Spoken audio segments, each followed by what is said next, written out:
I had $847 in my account when the eviction notice arrived. 3 failed businesses, 0 safety net. 1 choice left. What if losing everything was the permission I needed? Most people never risk big. I couldn't afford not to. This isn't about recklessness. It's about calculated desperation. The gap nobody tells you is this: broke and bankrupt aren't the same thing. One brutal truth changed everything in 19 months. What would you do with nothing left to lose? Let me take you back to the moment I knew I was done. Not done trying, done pretending. It was a Tuesday morning in March, and I was sitting in my car outside a coffee shop I could no longer afford. The engine was off because I was rationing gas. My phone had 7% battery because I'd turned off the power at my apartment 3 days earlier to save $60. The eviction notice was dated for Friday. 72 hours to come up with $2,300, or I'd be sleeping in this car for real. I had built 3 businesses in 8 years. The first one made me $200,000 in year 2. I thought I'd figured it out. I bought a German sedan. I moved into a high-rise downtown. I hired a personal trainer and ate at restaurants where they don't list prices on the menu. I was 29 and insufferable. The business died 18 months later when my biggest client got acquired and canceled every contract. I didn't see it coming because I was too busy enjoying what I thought was permanent success. The second business was my attempt to prove the first wasn't luck. I went bigger, rented office space, hired 4 people, built systems and processes. I was going to scale this one properly. I spent $60,000 before we made our first sale. When revenue finally came, it was lumpy and unpredictable. I kept spending like the big months were the norm. They weren't. We burned through $120,000 in operating costs before I admitted it wasn't working. I laid everyone off on a Friday afternoon and cried in the empty office until the sun went down. The third business was desperation dressed up as confidence. I convinced myself I just needed one more shot. I borrowed money from my parents. I maxed out 2 credit cards. I spent every dollar I had left and every dollar I could access. This time I was certain. This time I had learned from my mistakes. Except I hadn't. I'd learned how to fail faster and more expensively. 6 months in, I was $70,000 in debt and making about $1,100 a month. The math was brutal and simple. That's how I ended up in my car that Tuesday with $847, an eviction notice, and a choice I didn't want to make. I could call my parents again and admit I'd destroyed everything they'd given me. I could declare bankruptcy and start over with a scarlet letter on my credit report, or I could try something I'd never tried before. I could stop pretending I had options and start acting like someone with nothing left to lose. Here's what nobody tells you about rock bottom. It's clarifying. When you have money, you have opinions about how things should work. You have preferences and standards and a carefully constructed identity. When you're 3 days from living in your car, all of that disappears. You stop caring what people think. You stop waiting for permission. You stop preparing and start moving. Rock bottom has one gift if you're willing to take it: clarity. I made a decision that morning that changed everything. I decided to treat my situation like a game I was already losing. If I was going to fail anyway, I might as well fail doing something interesting. I opened a notes app on my dying phone and started writing. Not a business plan, not a strategy, just a list of everything I had that someone might pay for. Not things I wished I had or things I planned to build. Things I had right now, sitting in my car with 7% battery and $847. The list was longer than I expected. I had a decade of marketing experience. I had client results I could document. I had a laptop and an internet connection. I had a social media following of about 2,000 people who didn't know I was broke. I had software subscriptions I was still paying for. I had access to tools and platforms and skills that millions of people needed. I was broke, but I wasn't without assets. I just hadn't been desperate enough to use them. By the time my phone hit 3%, I had a plan. It wasn't sophisticated. It was barely a plan at all. But it was movement, and movement was the only thing that mattered. I was going to offer one service, just one. I was going to sell it to 10 people in 7 days. I was going to charge $500 each. If it worked, I'd have $5,000, and I could make rent and eat and buy time. If it didn't work, I'd be exactly where I already was, broke and desperate. Let me tell you what that first week looked like, because this is where most people stop. They have the realization. They make the list. They create the plan. Then they spend 3 weeks perfecting the offer and building the website and designing the logo and telling themselves they're making progress. I didn't have 3 weeks. I had 72 hours in a car I was trying not to live in. I charged my phone at the coffee shop without buying anything. The barista gave me a look but didn't say anything. I sat in the corner for 4 hours and wrote 10 personalized messages to people who had asked me for advice in the past year. Not a sales pitch, not a template. 10 actual messages to 10 actual humans who had a problem I knew how to solve. The service was simple. I would audit their marketing and give them a 30-day action plan. $500. 7 days to deliver. Pay up front. 3 people responded in the first hour.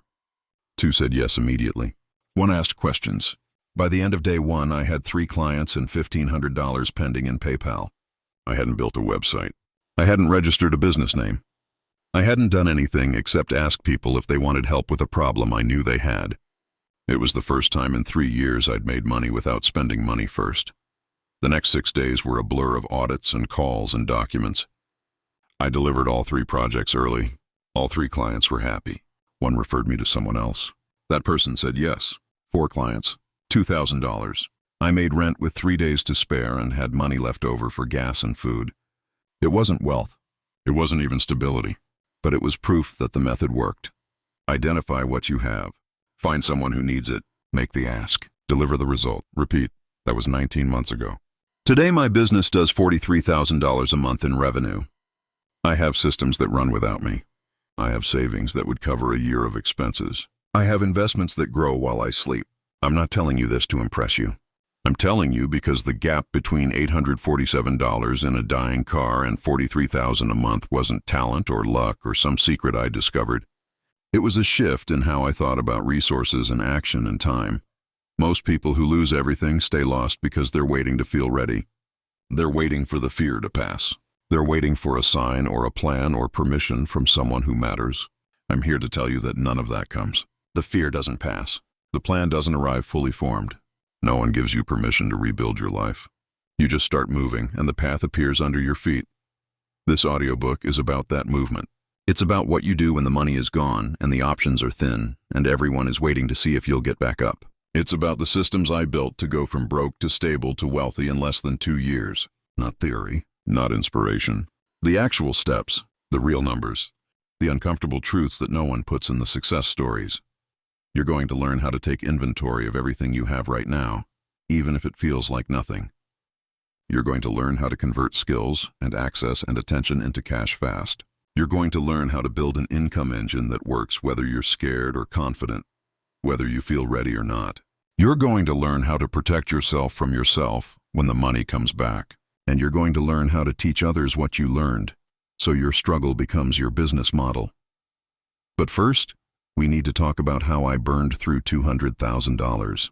Not because I'm proud of it, because you need to see how wealth without systems becomes expensive education. And because somewhere in my disaster, you might see your own patterns, the ones that are bleeding you dry right now while you pretend everything is fine. I made my first real money when I was 27. Before that, I'd been scraping by on freelance work and part-time jobs, living with roommates, driving a car that needed prayer to start every morning. Then I landed a client who needed a full marketing overhaul. 6-month contract, $24,000. It felt like I'd won the lottery. Looking back, that feeling was the beginning of the problem. When you've been broke for years, your first taste of real money does something to your brain. You stop thinking like someone who has to be careful. You start thinking like someone who made it. The money isn't even in your account yet, and you're already spending it in your head. You're upgrading. You're celebrating. You're proving to everyone who doubted you that you were right all along. I took that client's deposit and bought a new laptop. Not a refurbished one. Not last year's model. The top of the line, maxed out. Because I was a professional now, and professionals have professional tools. $3,200. Then I bought software subscriptions I didn't need because they were only $40 a month, and I was about to be making real money. Then I moved out of my apartment with roommates into a 1-bedroom in a nicer neighborhood because I couldn't bring clients to my old place.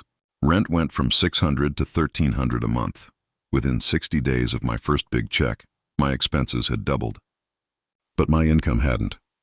I had one client paying me $4,000 a month. That was it. I'd structured my life around income I hoped to have instead of income I actually had.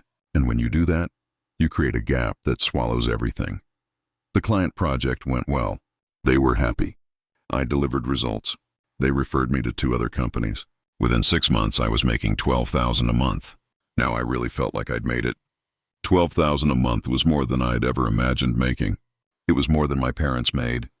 It was proof that I wasn't crazy for trying to build something on my own, so I upgraded again. I moved into a high-rise with floor-to-ceiling windows and a view of the city. $1,900 a month. I bought a car that didn't need prayer, a lease on a German sedan, $470 a month. I hired a personal trainer because I'd been neglecting my health while I was grinding. $200 a month. I started eating out most nights because cooking felt like something broke people did, and I wasn't broke anymore. Here's what I didn't do. I didn't save money. I didn't invest money. I didn't build any systems to protect myself if the income stopped. I just spent everything that came in and assumed more would always come. This is the part where you're supposed to see the mistake. But here's the thing. I saw it too. I knew I should be saving. I knew I should be investing. I knew I was living too close to my income. But knowing and doing are different countries, and I was too busy enjoying my arrival to think about what happened if I had to leave. The income stopped 14 months later. Not all at once. That's not how it usually happens. It was slow. One client finished their contract and didn't renew. Another one pushed pause for a quarter to focus on internal projects. A third one got acquired, and the new leadership wanted to bring marketing in-house. Within 90 days, I went from $12,000 a month to $4,000, then to $2,000, then to nothing. I had about $9,000 in savings.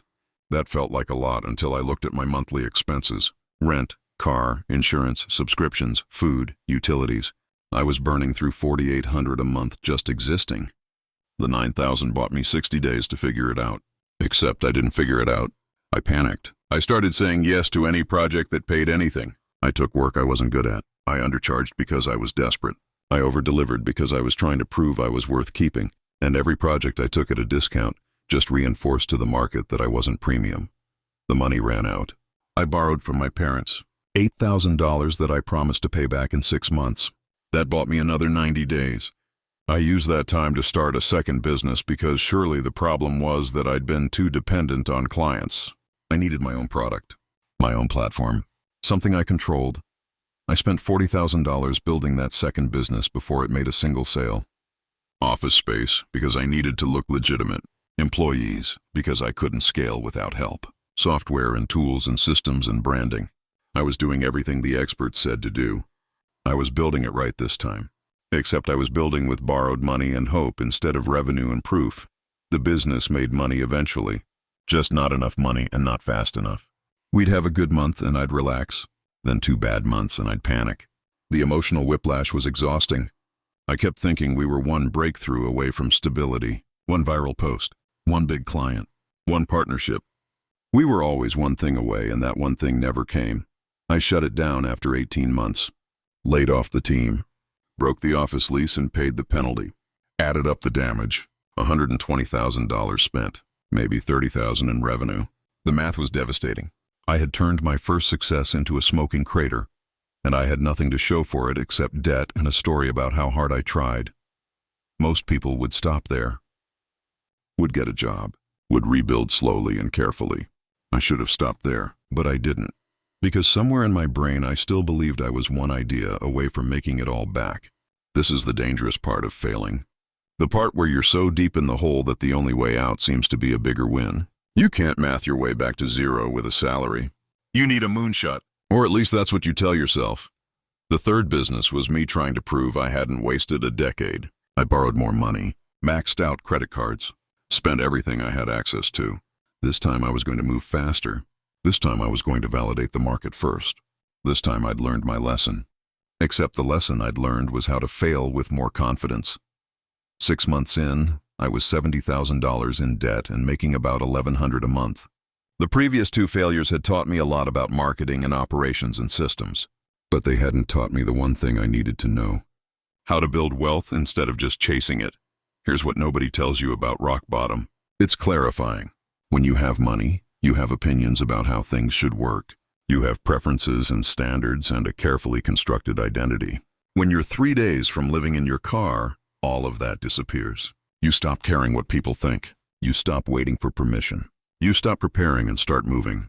Rock bottom has one gift if you're willing to take it. Clarity. I made a decision that morning that changed everything. I decided to treat my situation like a game I was already losing. If I was going to fail anyway, I might as well fail doing something interesting. I opened a notes app on my dying phone and started writing. Not a business plan, not a strategy, just a list of everything I had that someone might pay for. Not things I wished I had or things I planned to build. Things I had right now, sitting in my car with 7% battery and $847. The list was longer than I expected. I had a decade of marketing experience. I had client results I could document. I had a laptop and an internet connection. I had a social media following of about 2,000 people who didn't know I was broke. I had software subscriptions I was still paying for. I had access to tools and platforms and skills that millions of people needed. I was broke, but I wasn't without assets. I just hadn't been desperate enough to use them. By the time my phone hit 3%, I had a plan. It wasn't sophisticated. It was barely a plan at all. But it was movement, and movement was the only thing that mattered. I was going to offer one service, just one. I was going to sell it to 10 people in 7 days. I was going to charge $500 each. If it worked, I'd have $5,000 and I could make rent and eat and buy time. If it didn't work, I'd be exactly where I already was, broke and desperate. Let me tell you what that first week looked like, because this is where most people stop. They have the realization. They make the list. They create the plan. Then they spend 3 weeks perfecting the offer and building the website and designing the logo and telling themselves they're making progress. I didn't have 3 weeks. I had 72 hours and a car I was trying not to live in. I charged my phone at the coffee shop without buying anything. The barista gave me a look but didn't say anything. I sat in the corner for 4 hours and wrote 10 personalized messages to people who had asked me for advice in the past year. Not a sales pitch, not a template. 10 actual messages to 10 actual humans who had a problem I knew how to solve. The service was simple. I would audit their marketing and give them a 30-day action plan. $500. 7 days to deliver.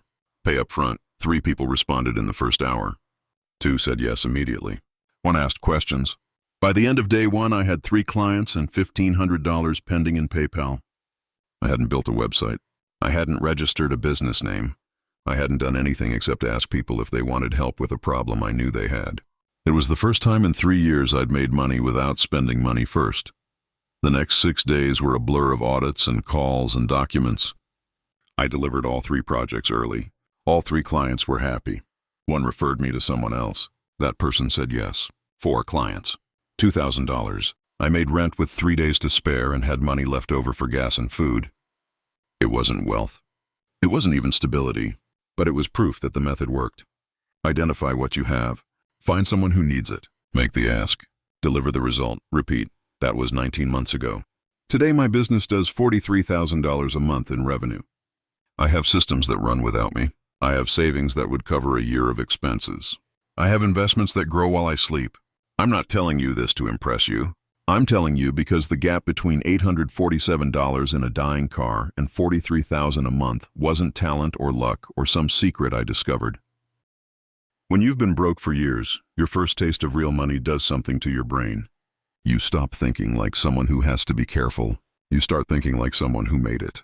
The money isn't even in your account yet, and you're already spending it in your head. You're upgrading. You're celebrating.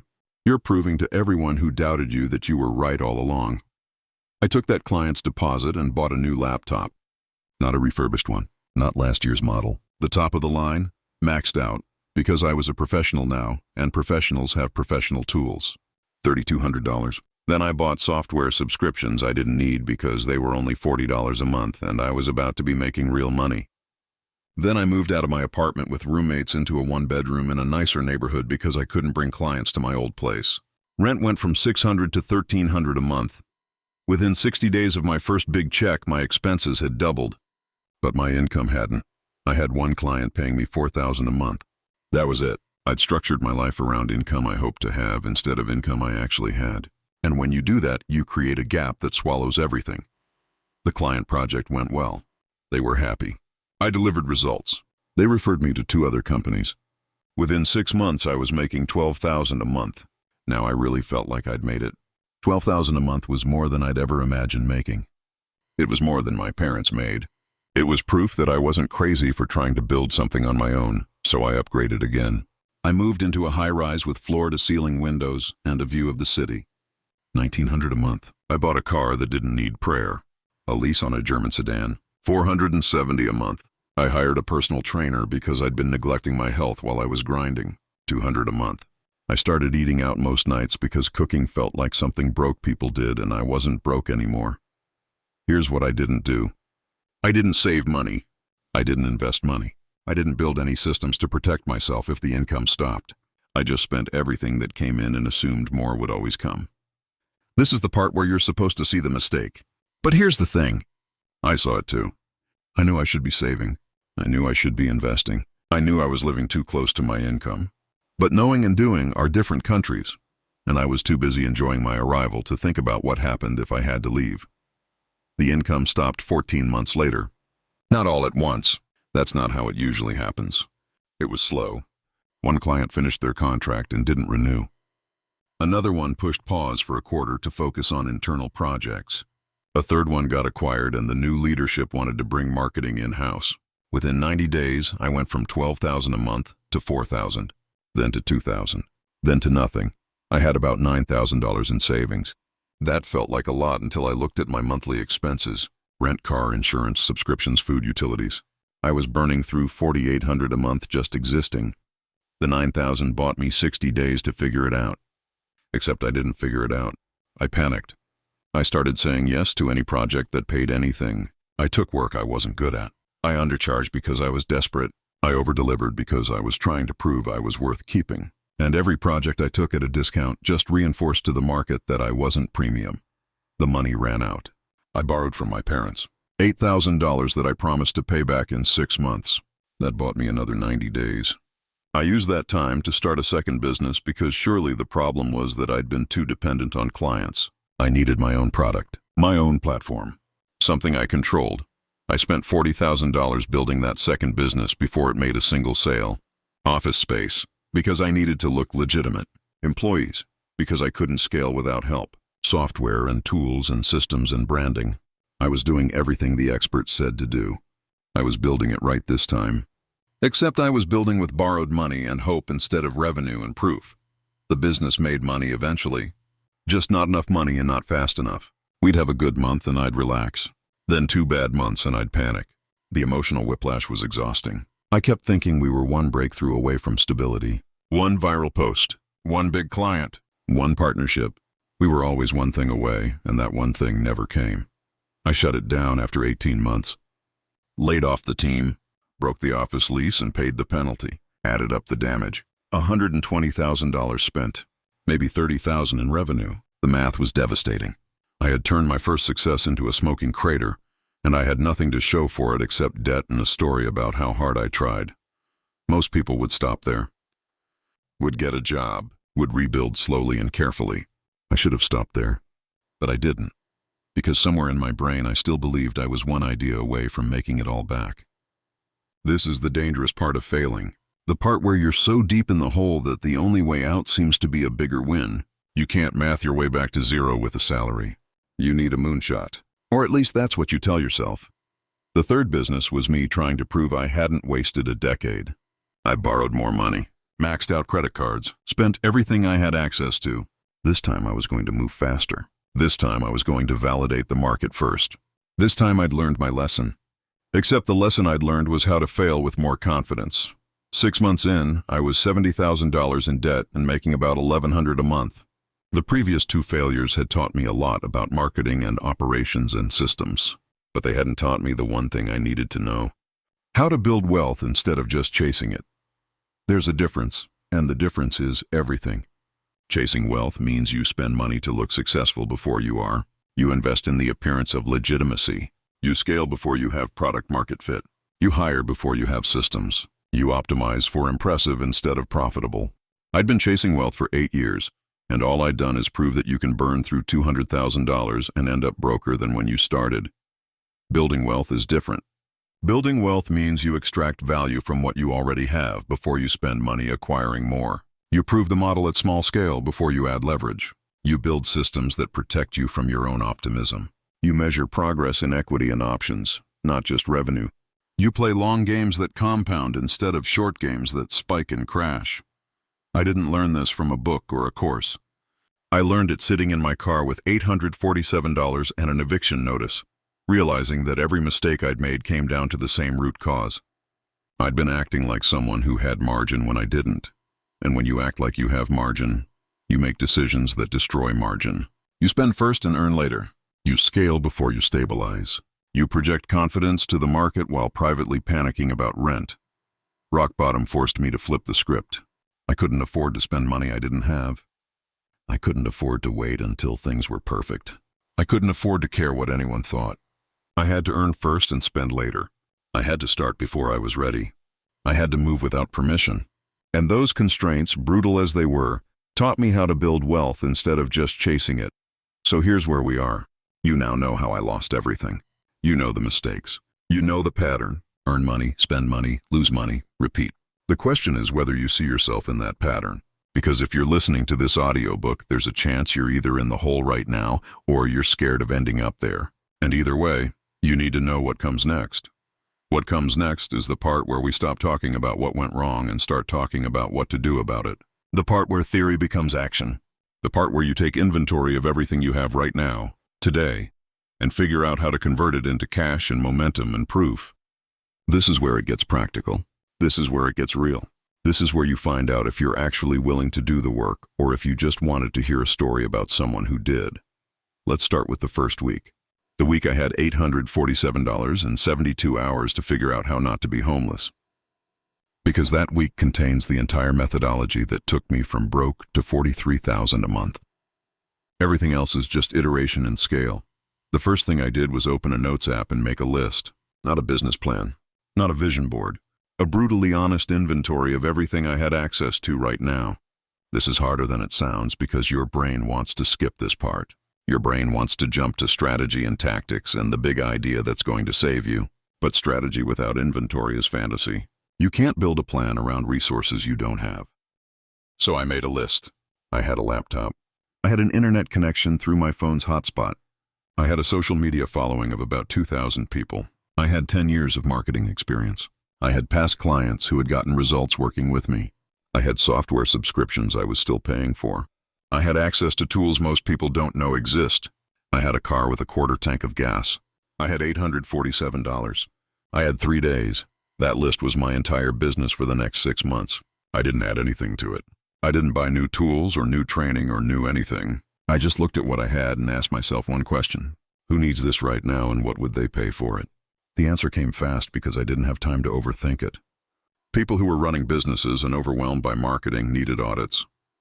They needed someone to look at what they were doing and tell them what was working, what wasn't, and what to do next.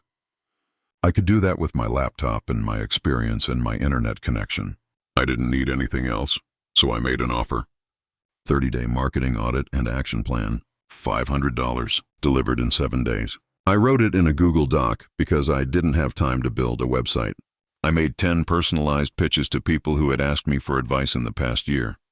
Not a sales email, not a template. 10 individual messages to 10 individual humans who had a problem I could solve. 3 people said yes on day 1.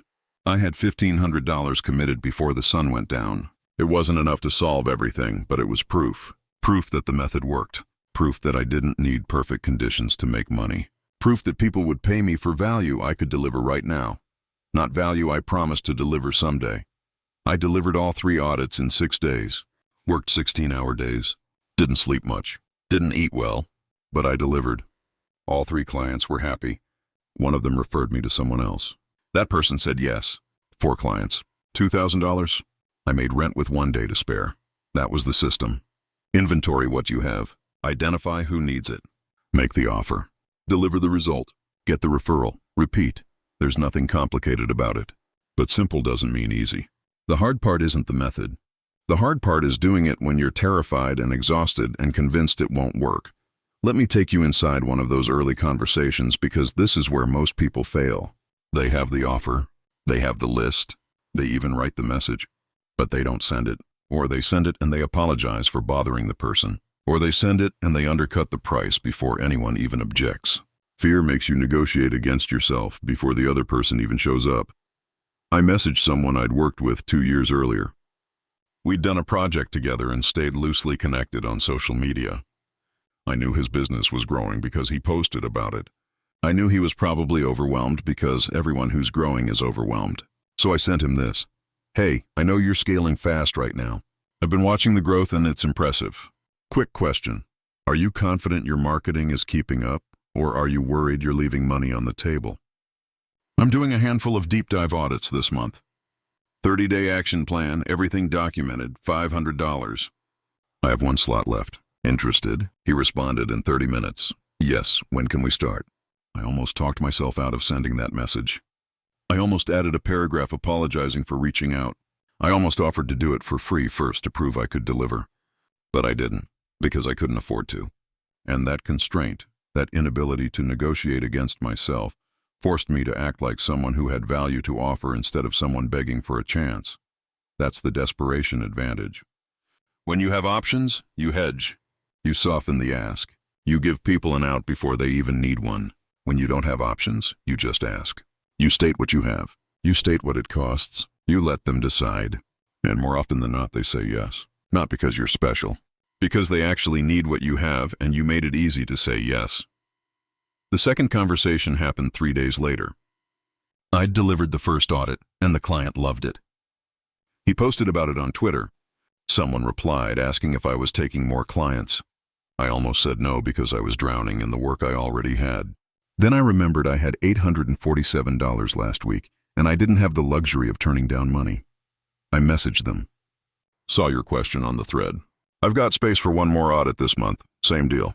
500 7-day turnaround, 30-day action plan with everything you need. Want it? They said yes in under an hour. Didn't ask for a call. Didn't ask for a proposal. Didn't negotiate. Just sent the money in their website URL. That was client number 5. $2,500 in total. I was barely keeping my head above water, but I was swimming. Here's what I learned in those first 2 weeks. Speed matters more than perfection. The people who said yes didn't care that I didn't have a fancy website or a polished brand. They cared that I could solve their problem fast. Every day I spent perfecting my pitch was a day I wasn't making money. Every hour I spent designing a logo was an hour I wasn't delivering value. The market doesn't pay you for potential. It pays you for results. Also, people want to buy from people who act like they have something worth buying. If you apologize for your price, they assume it's too high. If you act desperate, they assume you're not good. If you give them 14 options, they assume you don't know what you're selling. I had one offer, one price, one delivery timeline. Take it or leave it. And more people took it than I expected. By the end of month 1, I'd done 12 audits. $6,000 in revenue. After I paid rent and bought food and put gas in my car, I had about $2,000 left over. That became my operating budget for month 2. I didn't buy anything. I didn't upgrade anything. I just used it as a cushion so I could breathe while I worked. Month 2 was about repetition. Same offer, same price, different people. I started reaching out to people I didn't know. Posted on social media about what I was doing. Answered questions in forums. Showed up in places where my ideal clients were talking about their problems. I wasn't selling. I was just present and useful. And when people asked how they could work with me, I told them, same offer, same price, same timeline. I did 19 audits in month 2, $9,500. My expenses were about $3,000. I had $6,000 left over. That became my emergency fund. 3 months later, that fund had grown to $18,000. It wasn't wealth, but it was the first time in 3 years I had more than 30 days of runway. And that changed everything. When you have 30 days of runway, you make panicked decisions. You say yes to everything. You undercharge because you're scared. You overdeliver because you're desperate. When you have 90 days of runway, you can be selective. You can say no to bad fit clients. You can charge what you're worth. You can think 6 months ahead instead of 6 days ahead. This is the first real lesson of rebuilding. Your goal in the first 90 days isn't to build a business. It's to build a runway. Every dollar you make above your expenses is a day you buy yourself to think clearly. Every week you extend your runway is a week you get to act like someone with options instead of someone drowning. The business comes later. First, you just need to stop sinking. By month 4, I had $23,000 in the bank, and I was doing about $11,000 a month in revenue. I was working 60-hour weeks and delivering every project myself. It was unsustainable, but it was working. I was profitable. I was stable. I was no longer 3 days away from living in my car. That was progress. But here's where it gets interesting. Most people stop here. They get stable and they relax. They think the hard part is over. They start spending again. They upgrade their life to match their income. They forget that stable isn't the same as secure. Stable means you're not sinking. Secure means you've built systems that keep you from sinking even when you stop swimming. I almost stopped there. I almost decided that $11,000 a month was enough. I could pay my bills. I could save a little. I could relax. But then I remembered something. I'd been here before. I'd made $12,000 a month in my first business, and I'd lost it all because I didn't build anything that lasted. I didn't build systems. I didn't build leverage. I didn't build equity. I just worked hard and spent everything and hoped it would continue. And when it stopped, I had nothing. So I made a different choice. I decided to treat the next 6 months like I was still broke. Keep my expenses at $3,000 a month. Save everything else. Use the savings to buy time and leverage and systems. Build something that could outlast my effort. I didn't know what that looked like yet, but I knew I couldn't keep trading hours for dollars and call it a business. This is where the story shifts from survival to building, from making money to making wealth. And this is where most people get stuck, because the skills that get you from 0 to 5,000 a month are not the skills that get you from 5,000 to 50,000. You have to learn a completely different game. The game changes when you have runway because you can finally think beyond this week. You can ask bigger questions. Questions like, what would this business look like if I wasn't the only person doing the work? What would it look like if clients came to me instead of me chasing them? What would it look like if my income grew while my hours didn't? These are leverage questions, and leverage is how you go from stable to wealthy. You can't work enough hours to get rich. You can work enough hours to survive. You can work enough hours to be stable, but wealth requires leverage. You need systems that work without you. You need people who extend your capacity. You need assets that appreciate while you sleep. You need to shift from being the product to owning the product. I spent month 5 figuring out what leverage looked like for me. I couldn't hire people yet because I didn't have enough consistent revenue to justify payroll. I couldn't build a course or a product because I didn't have an audience big enough to sell to. But I could start documenting my process. I could create templates and frameworks and systems that made it easier to deliver the service I was already selling. So I built an audit template. Instead of starting from scratch every time, I had a structure I followed. Same questions, same analysis framework, same delivery format. That cut my delivery time in half. What used to take 16 hours now took 8. Same price. Half the time. That was leverage. Then I built a client onboarding system. Instead of answering the same questions over and over, I created a document that explained everything up front. How the process worked, what I needed from them, what they could expect from me when they get their deliverable. That eliminated hours of back and forth emails and calls. More leverage. Then I raised my price. Same service, same delivery. New price, $800 instead of $500. I was terrified no one would pay it. But here's what happened. 80% of people still said yes. And the 20% who said no were usually the people who would have been difficult clients anyway.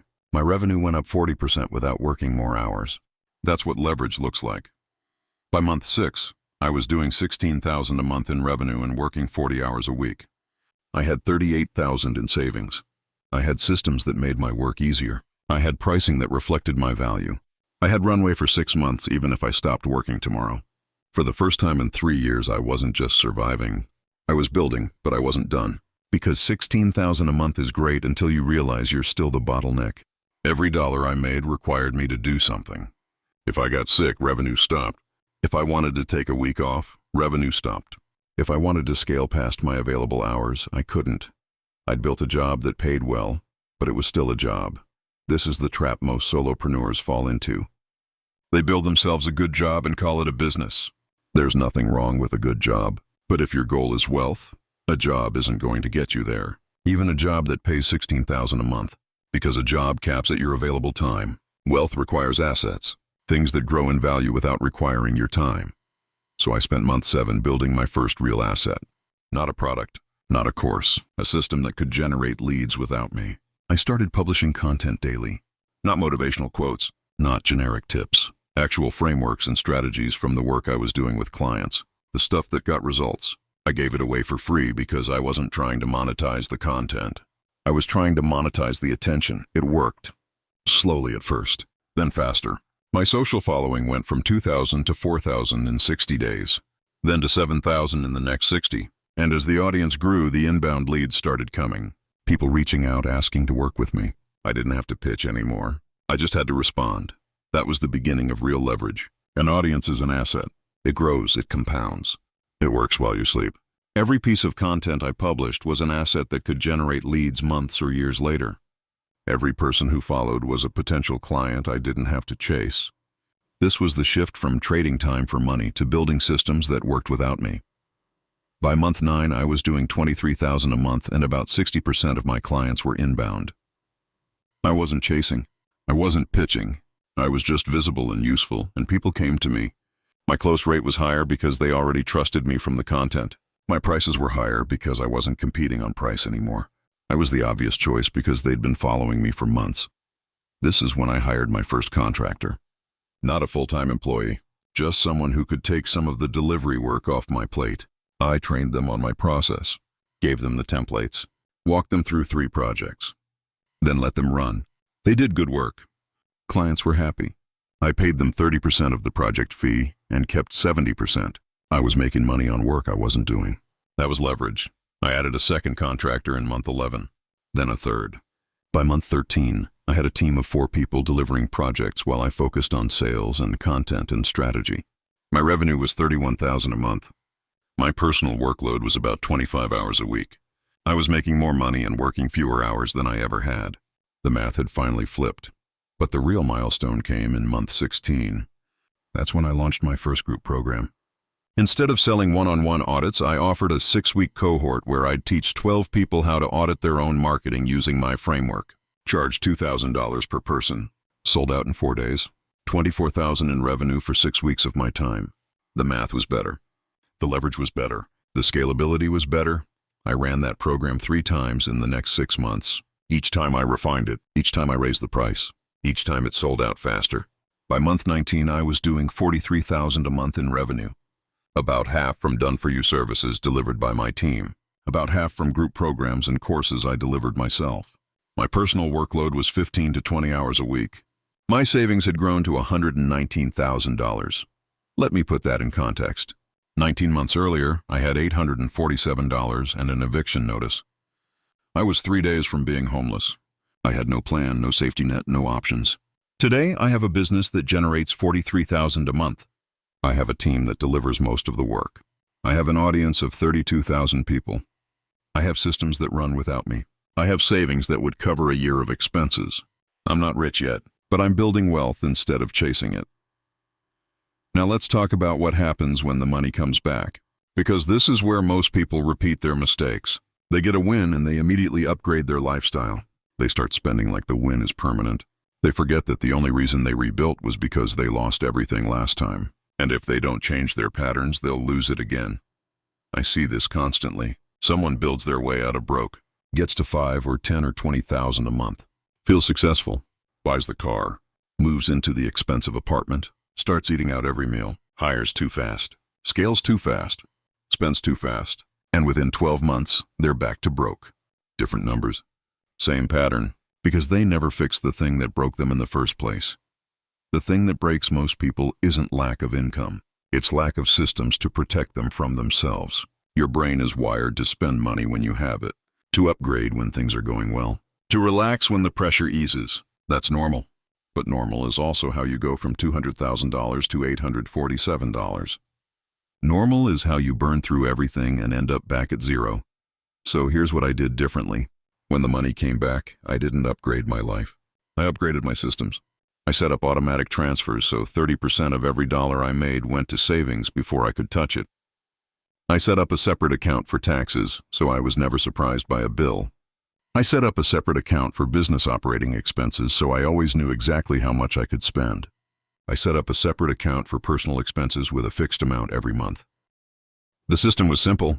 Money comes in, gets distributed automatically. Savings account gets fed first. Taxes get set aside. Business expenses get allocated. Personal spending gets capped. Everything left over stays in the business or goes to investments. I don't get to touch it. I don't get to decide where it goes. The system decides, and the system protects me from myself. This is the difference between people who build wealth once and lose it, and people who build wealth and keep it. Systems, not willpower, not discipline. Systems, because willpower runs out. Discipline falters. But systems just keep running. They don't care if you're tired or emotional or tempted. They just execute. I kept my personal expenses under $4,000 a month even when I was making $43,000. That felt restrictive at first. I could afford more. I wanted more. But I remembered what happened last time I lived at the top of my income. So I didn't. I lived at about 10% of my income and saved the rest.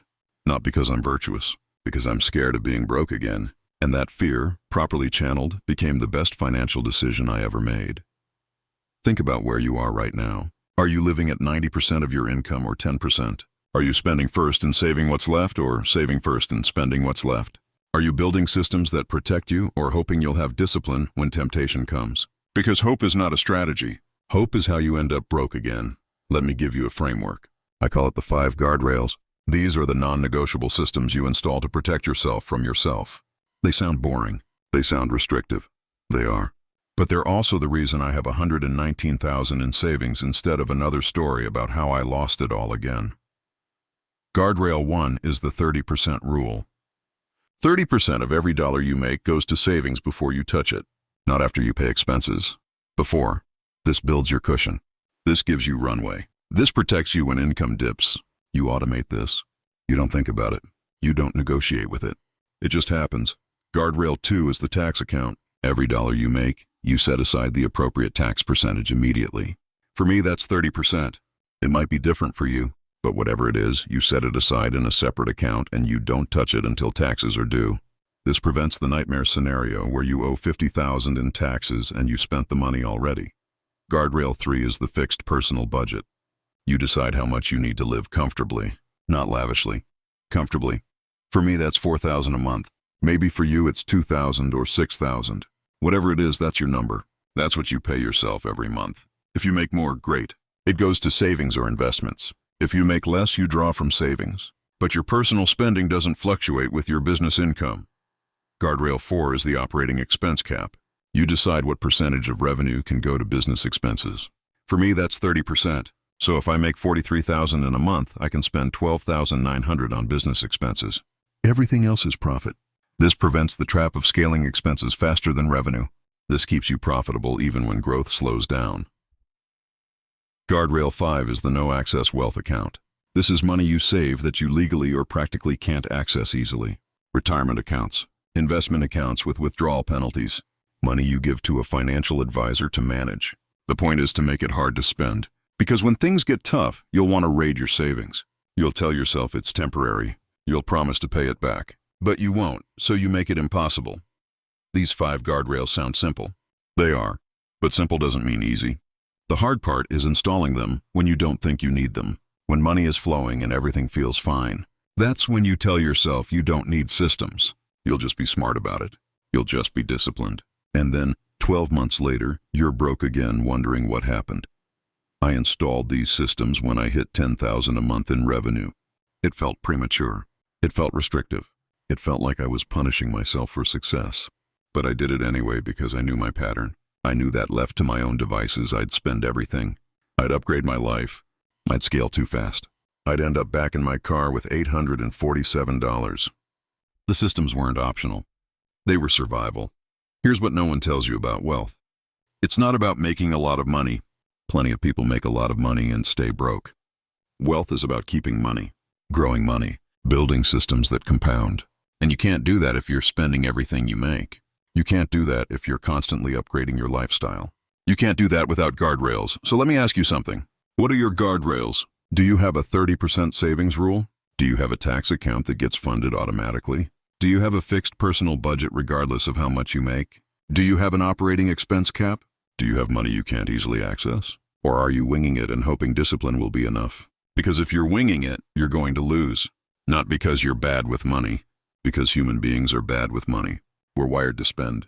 We're wired to upgrade. We're wired to relax when things are going well. The only way to beat your wiring is to install systems that make the right choice automatic. Now let's talk about what happens after you stabilize, after you have runway, after you have systems, after you're not panicking anymore. This is where most people plateau. They get comfortable. They stop pushing. They maintain instead of building. And maintenance is fine if you just want a good job. But if you want wealth, Maintenance won't get you there. Wealth requires growth, not revenue growth. Equity growth. You need to build assets that appreciate. You need to build systems that compound. You need to shift from earning money to owning things that earn money.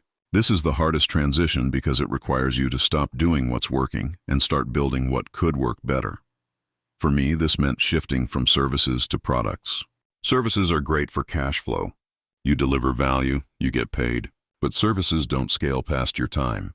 Even with a team, there's a ceiling. Products scale differently. You build once, sell many times. You create the asset, then the asset earns while you sleep. I spent months resisting this. Services were working. Why fix what wasn't broken? But then I did the math. At my current rate, I could maybe get to 70 or 80,000 a month with a bigger team. But I'd be managing people and operations and client work. I'd be building a job for myself. A well-paid job, but still a job. Products were different. A course or a program or a membership that I built once and sold 100 times. That scaled without adding hours. That grew without adding complexity. That built equity I could sell someday if I wanted to. That was wealth, so I made the shift. Took the frameworks I was using in client work and turned them into teachable systems. Took the results I was getting for clients and turned them into case studies and proof. Took the audience I'd built and gave them a way to learn from me without hiring me. Launched my first course in month 14. Made $38,000 in the first week. My time investment was about 60 hours up front. My ongoing time investment was maybe 5 hours a week answering questions. That was the unlock. I'd been trading time for money for 19 months. Now I was trading time once and getting paid multiple times. The math was completely different. The scalability was completely different. The wealth building potential was completely different. I ran that course 4 times in the next year. Each time I refined it. Each time I raised the price. Each time it got better and easier and more profitable. By month 19, courses and programs were making more money than services, and they required a fraction of the time. This is the path from stable to wealthy. You start with services, because services are how you make cash fast. You build systems around those services so you can deliver them efficiently. You hire people to deliver the services so you can focus on higher leverage work.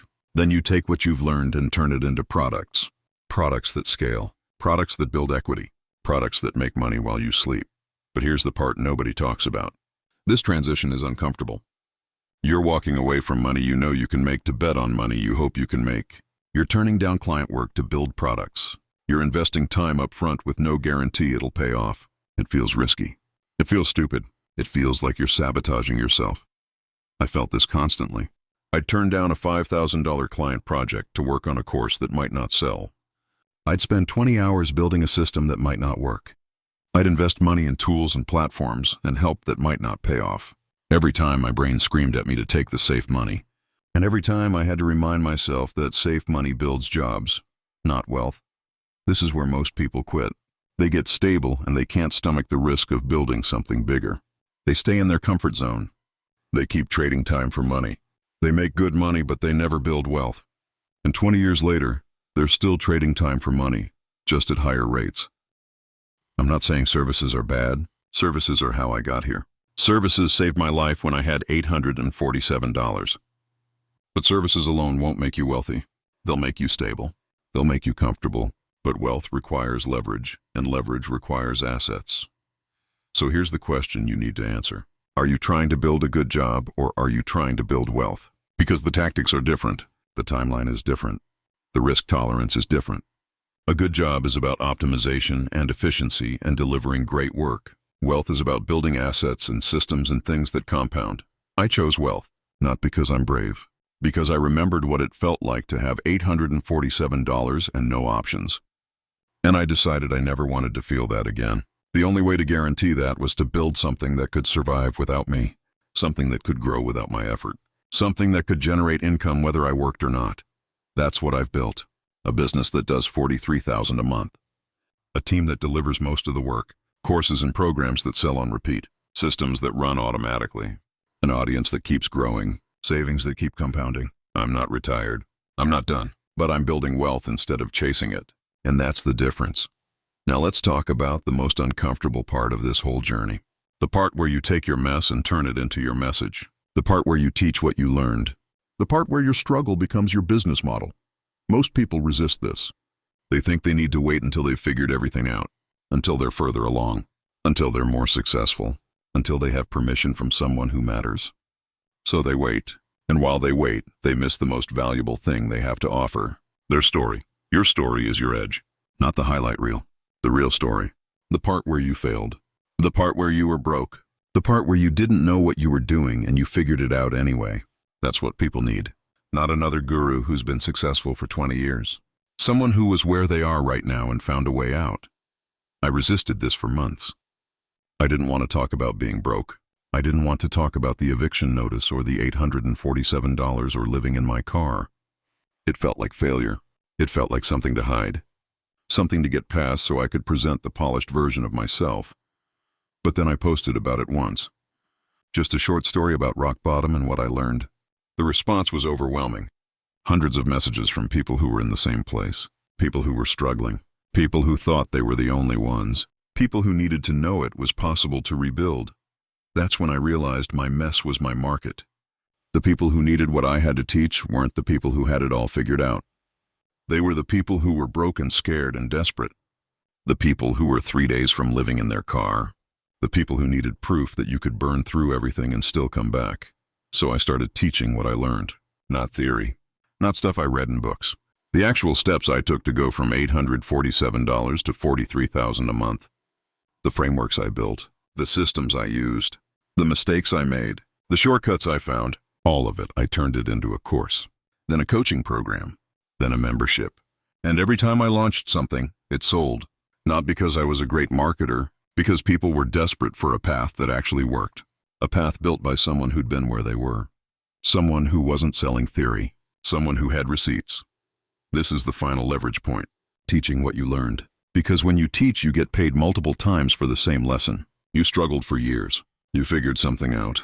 Now you package that and sell it to 100 people. Or 1,000. They get years of your learning compressed into weeks.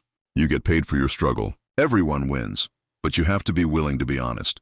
You can't teach from the mountaintop. You can't pretend you've always had it figured out. You have to teach from the trench.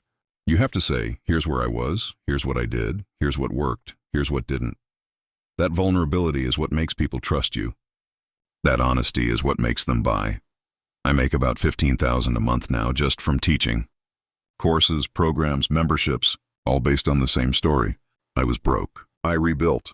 Here's how. I spent 19 months figuring it out. Now people can learn it in 6 weeks. That's the exchange. That's the value. That's why they pay. So here's my challenge to you. What have you figured out that someone else is struggling with right now? What did you learn the hard way that you could teach the easy way? What mess have you been through that could become your message? You don't need to have it all figured out. You just need to be a few steps ahead of the people you're teaching. You don't need to be perfect. You just need to be honest. You don't need permission. You just need proof that what you're teaching actually works. Your struggle is your curriculum. Your comeback is your case study. Your story is your sales pitch. Stop waiting to be further along. Start teaching what you know right now. Someone needs it. Someone is where you were 6 months ago. Someone is desperate for proof that it's possible. You can be that proof. Now let's get tactical. Because everything I've told you so far is framework and philosophy. You need the actual scripts, the daily actions, the exact words to say when fear is screaming at you to stop. This is where most audiobooks end and leave you hanging. Not this one. We're going deeper. Let me give you the 30-day rebuild blueprint. This is the exact sequence I followed day by day when I had $847. You can follow it with more money or less money. The principles scale, but the sequence matters. Do these steps in order. Don't skip ahead. Don't try to do everything at once. Just follow the map. Day 1 is inventory day. You're not selling anything. You're not building anything. You're just taking stock. Open a document and write 3 lists. List 1 is skills. Everything you know how to do that someone might pay for. Don't filter. Don't judge. Just list. Can you write? Can you edit? Can you design? Can you code? Can you organize? Can you teach? Can you analyze data? Can you manage projects? Can you speak another language? Write it all down. List 2 is access. What do you have access to that most people don't? Do you have software subscriptions? Do you have industry connections? Do you have an audience on social media? Do you have a network of past clients or colleagues? Do you have tools or equipment? Do you have knowledge about a specific niche or market? Write it all down. List 3 is proof. What results have you created for yourself or others? Did you grow a following? Did you increase someone's revenue? Did you solve a complex problem? Did you build something people used? Did you save someone time or money? Did you teach someone a skill? Don't downplay these. They're evidence that you can create value. Write it all down. By the end of day 1, you should have 3 lists with at least 10 items each. If you have fewer, you're filtering too hard. Go back and dig deeper. This inventory is your foundation. Everything else builds on this. Day 2 is market research day. Now that you know what you have, you need to figure out who needs it. Go to forums. Go to social media groups. Go to Reddit. Go to Facebook communities. Find places where your target market hangs out. Don't post anything. Don't sell anything. Just read. What are people complaining about? What problems keep coming up? What questions are people asking over and over? Spend 4 hours just observing. Take notes. Look for patterns. You're looking for the gap between what people want and what they have. That gap is your opportunity. By the end of day 2, you should have a list of 5 to 10 problems that people are actively struggling with right now. Problems you could solve with what's on your inventory lists. Day 3 is offer creation day. Pick one problem from your research, just one. The one that comes up most often, or the one you're most confident you can solve. Now create a simple offer. What will you deliver? How long will it take? How much will you charge? Write it in 3 sentences or less. Make it so simple a tired person could understand it in 10 seconds. Here's the template I use. I help blank achieve blank in blank time frame. The investment is blank. Delivery happens in blank. That's it. No fancy positioning, no clever branding, just clear value exchange. For me it was, I help business owners identify what's broken in their marketing in 7 days. The investment is $500. You get a 30-day action plan with everything documented. Day 4 is outreach preparation day. You're going to need to message 10 people tomorrow.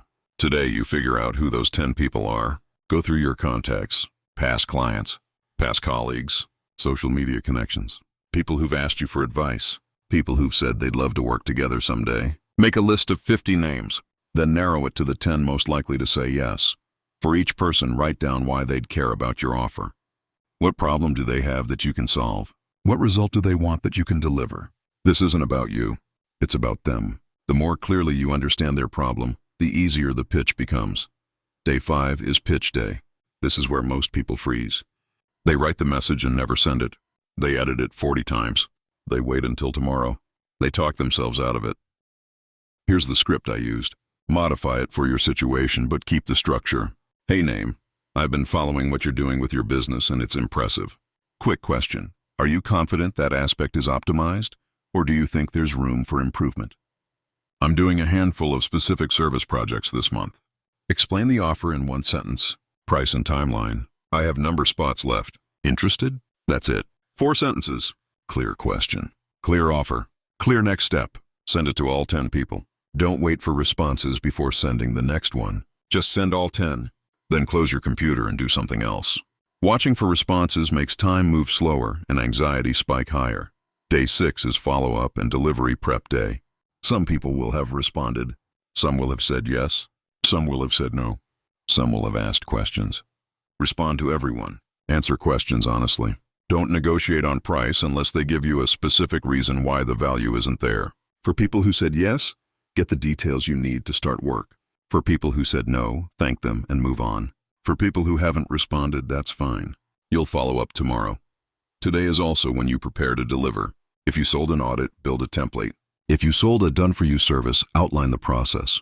If you sold coaching, create the session structure. Do the prep work now while you have mental space. When you're in delivery mode, you won't have time to figure this out. Day 7 is delivery day. Start working on the projects you sold. Block out focused time. Turn off distractions. Do the work. You promised something in a specific time frame. Now you deliver. This is where you build your reputation, not with marketing, with results. If you didn't sell anything in the first 6 days, don't panic. Send 10 more pitches today. Adjust your approach based on what you learned. Maybe the price was too high. Maybe the offer wasn't clear. Maybe you pitched the wrong people. Figure out what needs to change and change it. Then pitch again. Day 8 through 14 is the rinse and repeat phase. Keep pitching. Keep delivering. Keep refining. Every day, send at least 5 new pitches. Every day, make progress on the projects you sold. Every day, ask for referrals from happy clients. This is the grind phase. It's not glamorous. It's not exciting. It's just consistent action.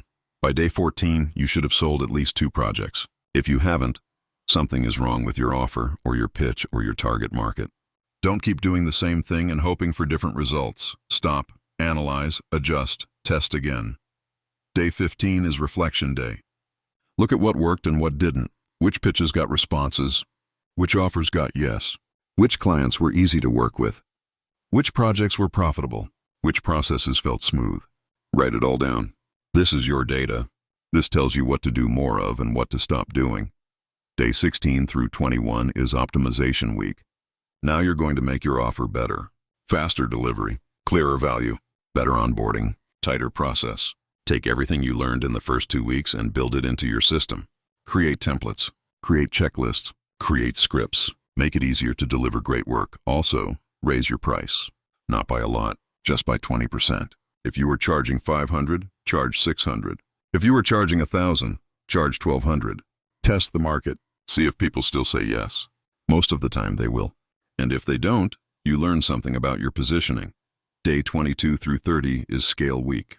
You're not changing your offer. You're not changing your price. You're just increasing volume. Send one more thing before you go. Let me tell you about the person you're becoming. Not the person you were. Not the person you wish you were. The person you're becoming right now by choosing to rebuild. The person you're becoming is someone who doesn't wait for permission, who doesn't need perfect conditions, who doesn't require certainty before acting. You're becoming someone who moves through fear instead of avoiding it. Someone who uses obstacles as information instead of excuses. Someone who builds systems instead of hoping for luck. The person you're becoming values proof over promises, evidence over intentions, results over effort. You're learning to measure what matters and ignore what doesn't. You're learning to let data drive decisions instead of emotion. You're learning to build things that last instead of things that feel good temporarily. The person you're becoming understands that wealth isn't about making money. It's about keeping money, growing money, building systems that work without you. You're learning that income is what you make. Wealth is what you keep. That security comes from systems, not windfalls. That freedom comes from discipline, not luck. The person you're becoming is honest about failure. You don't hide your struggles. You don't pretend you've always had it figured out. You use your mess as your message. Your pain is your product. Your comeback is your credibility. You understand that vulnerability isn't weakness. It's the fastest path to trust. The person you're becoming doesn't wait to feel ready. You start before you're prepared. You pitch before you're confident. You deliver before you're certain. You learn by doing, not by studying. You fail forward instead of planning perfectly. You understand that action creates clarity, not the other way around. The person you're becoming protects your future self. You install guardrails. You automate savings. You live below your means. You invest for tomorrow while enjoying today. You understand that your job isn't to make money and spend it. Your job is to make money and multiply it. The person you're becoming teaches what you learn. You don't hoard knowledge. You share it. You don't wait until you're an expert. You start when you're a step ahead. You understand that teaching compounds your learning, that helping others helps you, that your story becomes more valuable the more people it reaches. The person you're becoming is resilient. You don't crumble when things get hard. You run protocols. You adjust. You learn. You keep moving. You understand that relapse isn't failure. It's feedback. That mistakes are data. That every obstacle is just another problem to solve. The person you're becoming thinks long-term. You don't optimize for this week. You optimize for this decade. You don't chase short-term wins that create long-term problems. You build foundations that support skyscrapers. You plant trees you'll sit under in 10 years. The person you're becoming is becoming wealthy. Not just financially, mentally, emotionally, spiritually. You're building a life where money doesn't control you, where fear doesn't stop you, where doubt doesn't define you, where rock bottom becomes the place you launched from, not the place you stayed. This transformation doesn't happen all at once. It happens in small moments. The moment you send the pitch even though you're terrified. The moment you deliver exceptional work even though no one's watching. The moment you save money instead of spending it. The moment you teach something even though you don't feel qualified. The moment you get back up after you fall. Each of these moments is a choice, a small choice, an unremarkable choice, a choice that doesn't feel significant in the moment. But these choices compound. They build on each other. They create momentum. They reshape your identity. They turn you into the person you're becoming. So as you close this audiobook and return to your life, remember this. You're not the same person who started listening. You're already different. You have knowledge you didn't have before, frameworks you didn't have before, proof you didn't have before, hope you didn't have before. That difference, however small, is the beginning of everything. Your rock bottom is behind you. Your launch pad is beneath you. Your trajectory is in front of you. The only question left is how high you'll fly, how far you'll go, how much you'll build, how many people you'll help, how wealthy you'll become, how free you'll feel. The answer depends entirely on what you do next. Not tomorrow, not next week, next, right now, in this moment. This is where transformation lives. In the next decision, the next action, the next step. Make the list, send the pitch, start the rebuild. Become the person you're becoming. Ignite your launch pad. This is your moment. Take it, Ted, forever. Relapse 3 happened in month 9. I turned down a $12,000 project because I was too busy. Sounds smart, right? Except I turned it down without offering an alternative, without referring them to someone else, without asking if they could wait. I just said no thanks and moved on. 2 weeks later, my revenue dropped because 3 clients finished their projects and I had nothing in the pipeline. I'd been so focused on current work that I stopped filling the funnel, ran the protocol, acknowledged it. I stopped prospecting because I got comfortable, and now I'm facing a gap. Identified the trigger. Comfort makes me complacent. Recommit. I'm sending 5 pitches a day regardless of how busy I am. Built a friction point. I added pipeline tracking to my weekly review. If I don't have at least 3 prospects in conversation, I can't end the week. Revenue stabilized within 3 weeks. The relapse cost me 1 month of income, but the system prevented it from happening again. See the pattern? Mess up. Acknowledge. Identify. Recommit. Build friction. The protocol turns relapses from disasters into data. You're not failing. You're learning. You're not broken. You're human. You're not done. You're adjusting. Now let's get even more granular. Let's talk about the micro challenges. These are tiny daily actions that build momentum when you feel stuck. Micro challenge 1, send 1 message. Not 10, not 5, 1 to 1 person. About 1 problem you can solve. That's it. Can you do that in the next 60 minutes? Yes, you can, so do it. 1 message creates more possibility than 0 messages. It's not about the result. It's about the action.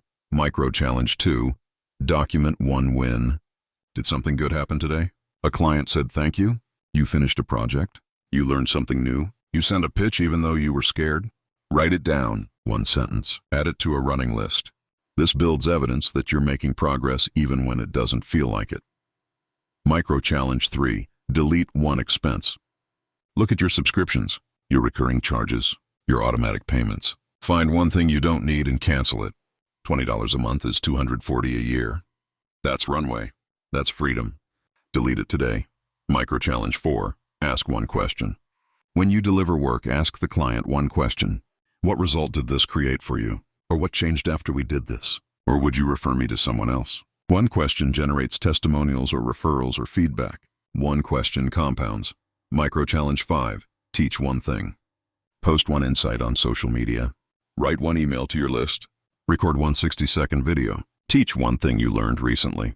You don't need to be an expert. You just need to be 1 step ahead. 1 teaching moment builds your authority. These micro challenges work because they're so small you can't fail. You can't fail to send 1 message. You can't fail to write 1 sentence. You can't fail to ask 1 question. And when you stack these tiny actions daily, they compound into massive results. Let me show you what this looks like in practice.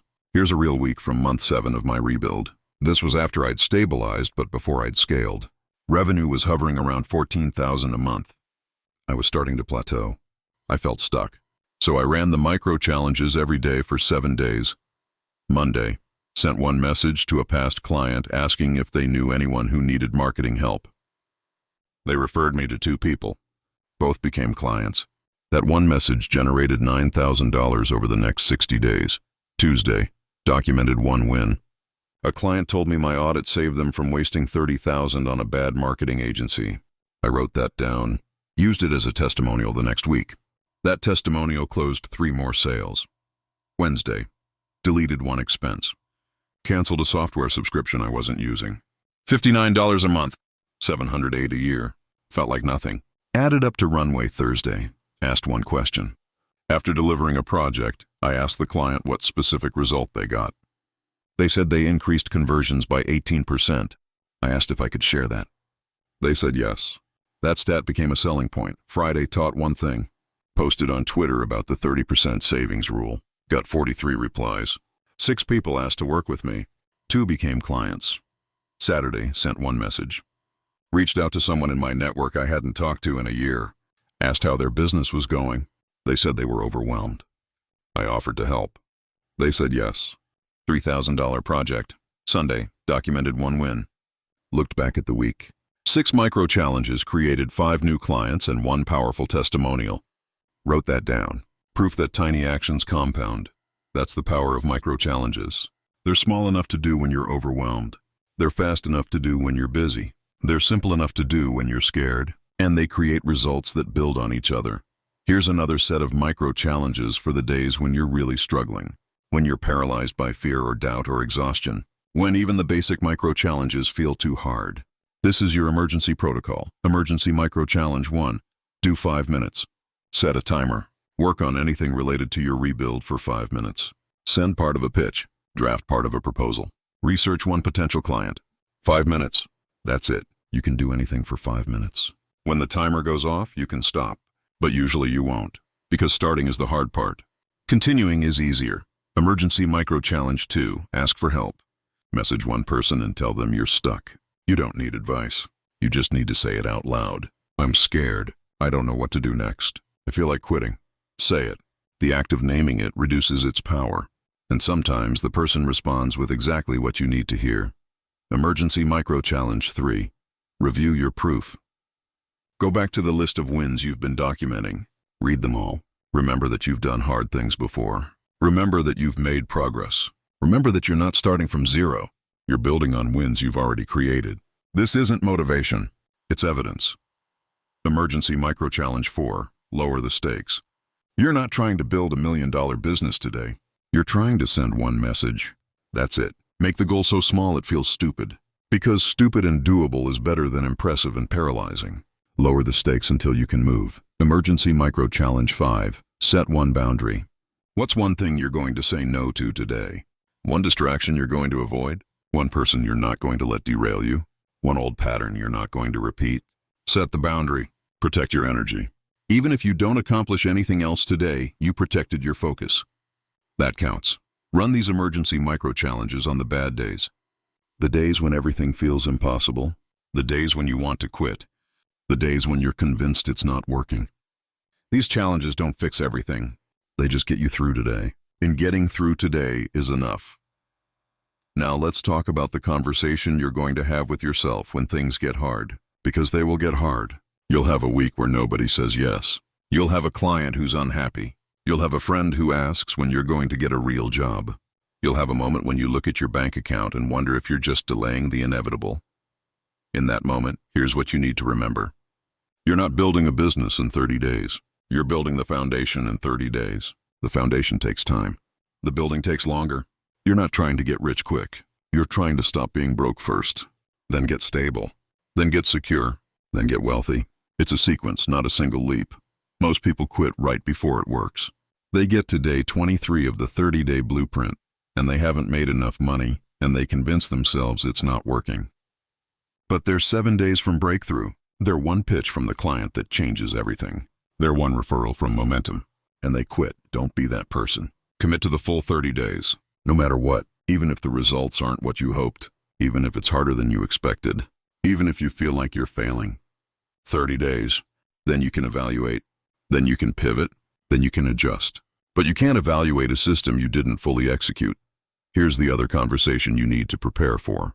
The one with people who don't understand what you're doing. Your parents who wanted you to get a stable job. Your friends who are climbing corporate ladders. Your partner who's scared about money. These people love you. They're not trying to hurt you, but they're going to question you. They're going to ask when you're going to stop this and get serious. They're going to send you job listings. They're going to tell you about their friend who tried this and failed. They're going to worry out loud. And if you're not prepared, their worry becomes your doubt. Here's what you say. I appreciate your concern. I really do. But I'm giving this 30 days. After 30 days, I'll evaluate and make a decision based on data, not fear. I need you to support me for 30 days. After that, if it's not working, we can talk about alternatives. Can you do that? Most people will say yes, because 30 days is reasonable. It's not forever. It's not reckless. It's a bounded experiment. And when you frame it that way, they can get on board. Even if they don't believe in it, they can support you for 30 days. If they can't support you for 30 days, that tells you something too. It tells you that their fear is bigger than their trust in you, and you need to protect yourself from that fear, not by cutting them off, but by limiting how much you share, by keeping your wins and losses to yourself until you're strong enough to handle their doubt. This is hard. You want support. You want cheerleaders. You want people who believe in you. But sometimes you have to be your own cheerleader. You have to believe in yourself when nobody else does. That's part of the cost. That's part of the rebuild. Now let's talk about what happens when it starts working, when the pitches get responses, when the revenue becomes consistent, when you start to believe this might actually work. This is a dangerous phase, because success makes you relax, and relaxation makes you slide. I see this pattern constantly. Someone goes from 0 to 5,000 a month. They feel successful. They ease up on the pitching. They stop documenting wins. They start spending a little more. They don't install the guardrails because they don't think they need them yet. And within 3 months, they're back to 2,000 a month wondering what happened. What happened is they stopped doing the things that created the success. They thought the success was permanent. They thought they'd arrived. They didn't realize they'd just gotten started. Success at 5,000 a month doesn't mean you get to stop. It means you get to build on it. So here's the rule. When things start working, do more of what's working. Not different things, more of the same things. If pitching 5 people a day got you to 5,000, pitch 10 people a day to get to 10,000. If posting content twice a week built your audience, post 4 times a week. If asking for referrals generated clients, ask twice as often. Double down on what works before you experiment with what might work. This feels boring. It feels repetitive. It feels like you're not being creative. But it's how you build momentum. Creativity comes later. Right now, you need consistency. Also, when things start working, install the guardrails immediately. Don't wait until you're making more money. Don't wait until you feel like you need them. Install them now. 30% to savings. Tax account. Fixed budget. Operating expense cap. No access wealth account. Do it today. Not tomorrow. Today. Because here's what happens if you don't. You'll make 10,000 in a month and spend 9,000. You'll tell yourself you're being careful, but you're not. You're just spending everything you make at a higher level. And when the $10,000 month becomes a $5,000 month, and it will, you won't have cushion. You'll panic. You'll make bad decisions. You'll slide back. The guardrails prevent the slide. They protect you when revenue dips. They protect you from yourself when you want to celebrate success by spending money. They're not fun. They're not exciting. They're essential. Let me give you one more real example. This one is from month 11 of the rebuild. I'd been consistent for almost a year. Revenue was around 28,000 a month. I had 46,000 in savings. I felt secure for the first time in years, and I almost blew it. I got an opportunity to speak at a conference. They wanted me to sponsor the event for $15,000. In exchange, I'd get stage time, booth space, and access to 300 decision makers in my target market. It felt like a smart investment. It felt like the next level. It felt like something successful people do. I almost said yes. Almost wired the money. Almost convinced myself this was strategic. Then I ran my guardrails check. Would this expense fit within my 30% operating cap? No, it would eat up half a month's revenue. Did I have proof this would generate ROI? No. I had a promise from the organizers, but no data. Was I making this decision from abundance or scarcity? Scarcity. I was trying to prove I'd made it. I said no. It hurt. It felt like I was playing small. It felt like I was missing out. But I said no because the guardrails said no. 3 months later, I talked to someone who did sponsor that event. They spent $15,000 and generated 1 client. $3,000 project. $12,000 loss. My guardrails saved me from a $12,000 mistake. That's why you install them. Not to restrict you. To protect you. To make the smart decision automatic so you don't have to rely on judgment when opportunity feels urgent. Here's your homework for the next 48 hours. Not 30 days. 48 hours, 2 days.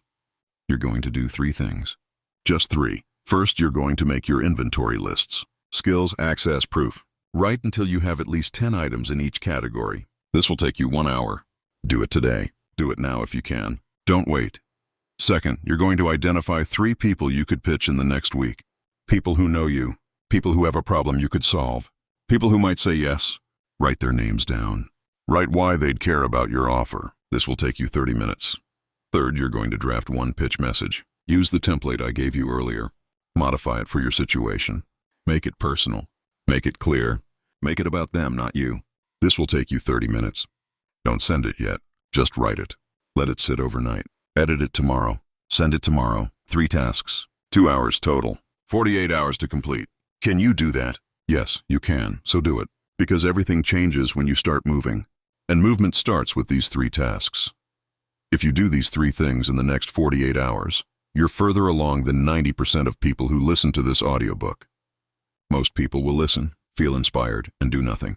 You're not most people. You're someone who takes action. Prove it. 3 tasks. 48 hours. Go. Now let's talk about the conversations you'll need to have with clients. Because this is where a lot of people stumble. They can make the offer. They can send the pitch.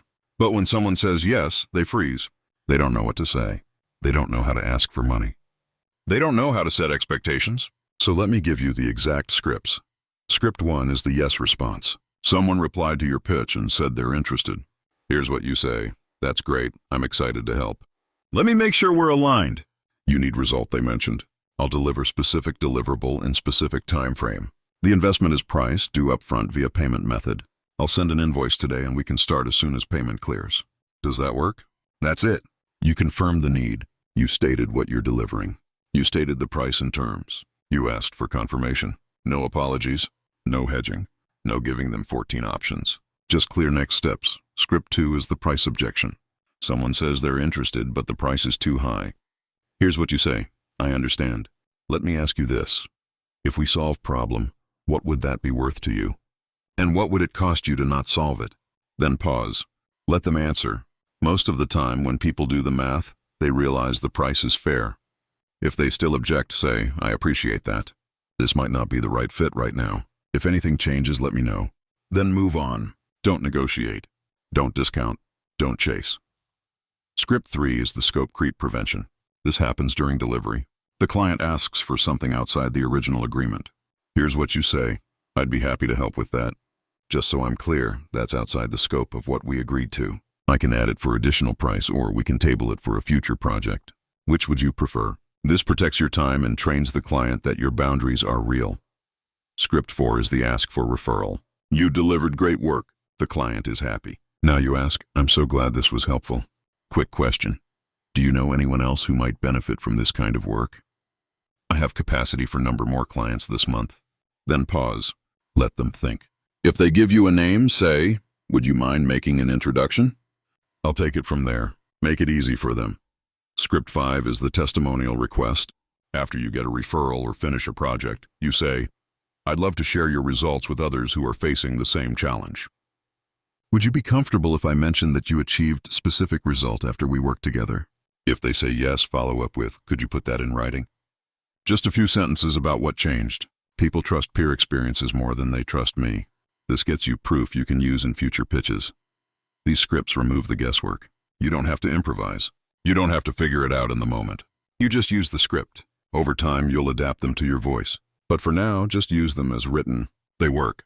Now let's talk about the mental game. Because this entire rebuild is 50% action and 50% managing your mind.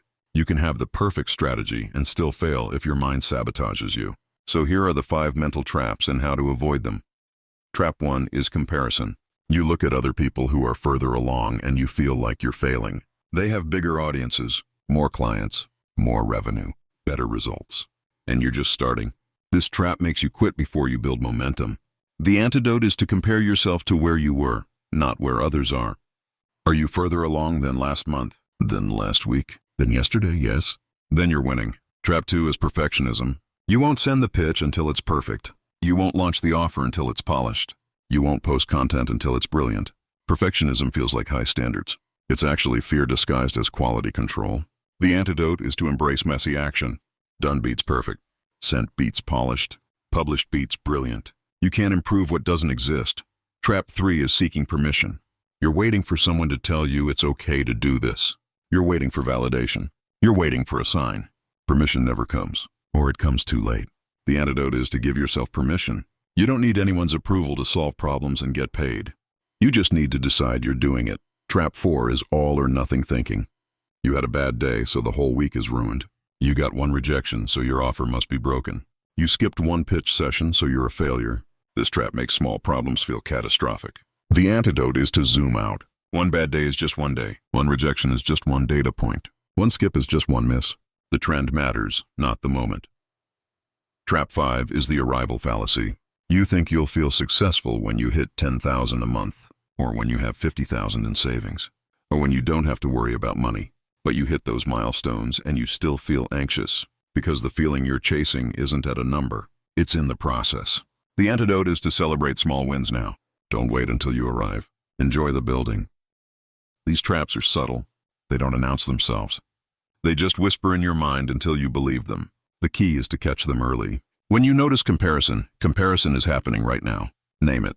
When you notice perfectionism, perfectionism is stalling me. Name it. When you name the trap, you separate from it. It's not you.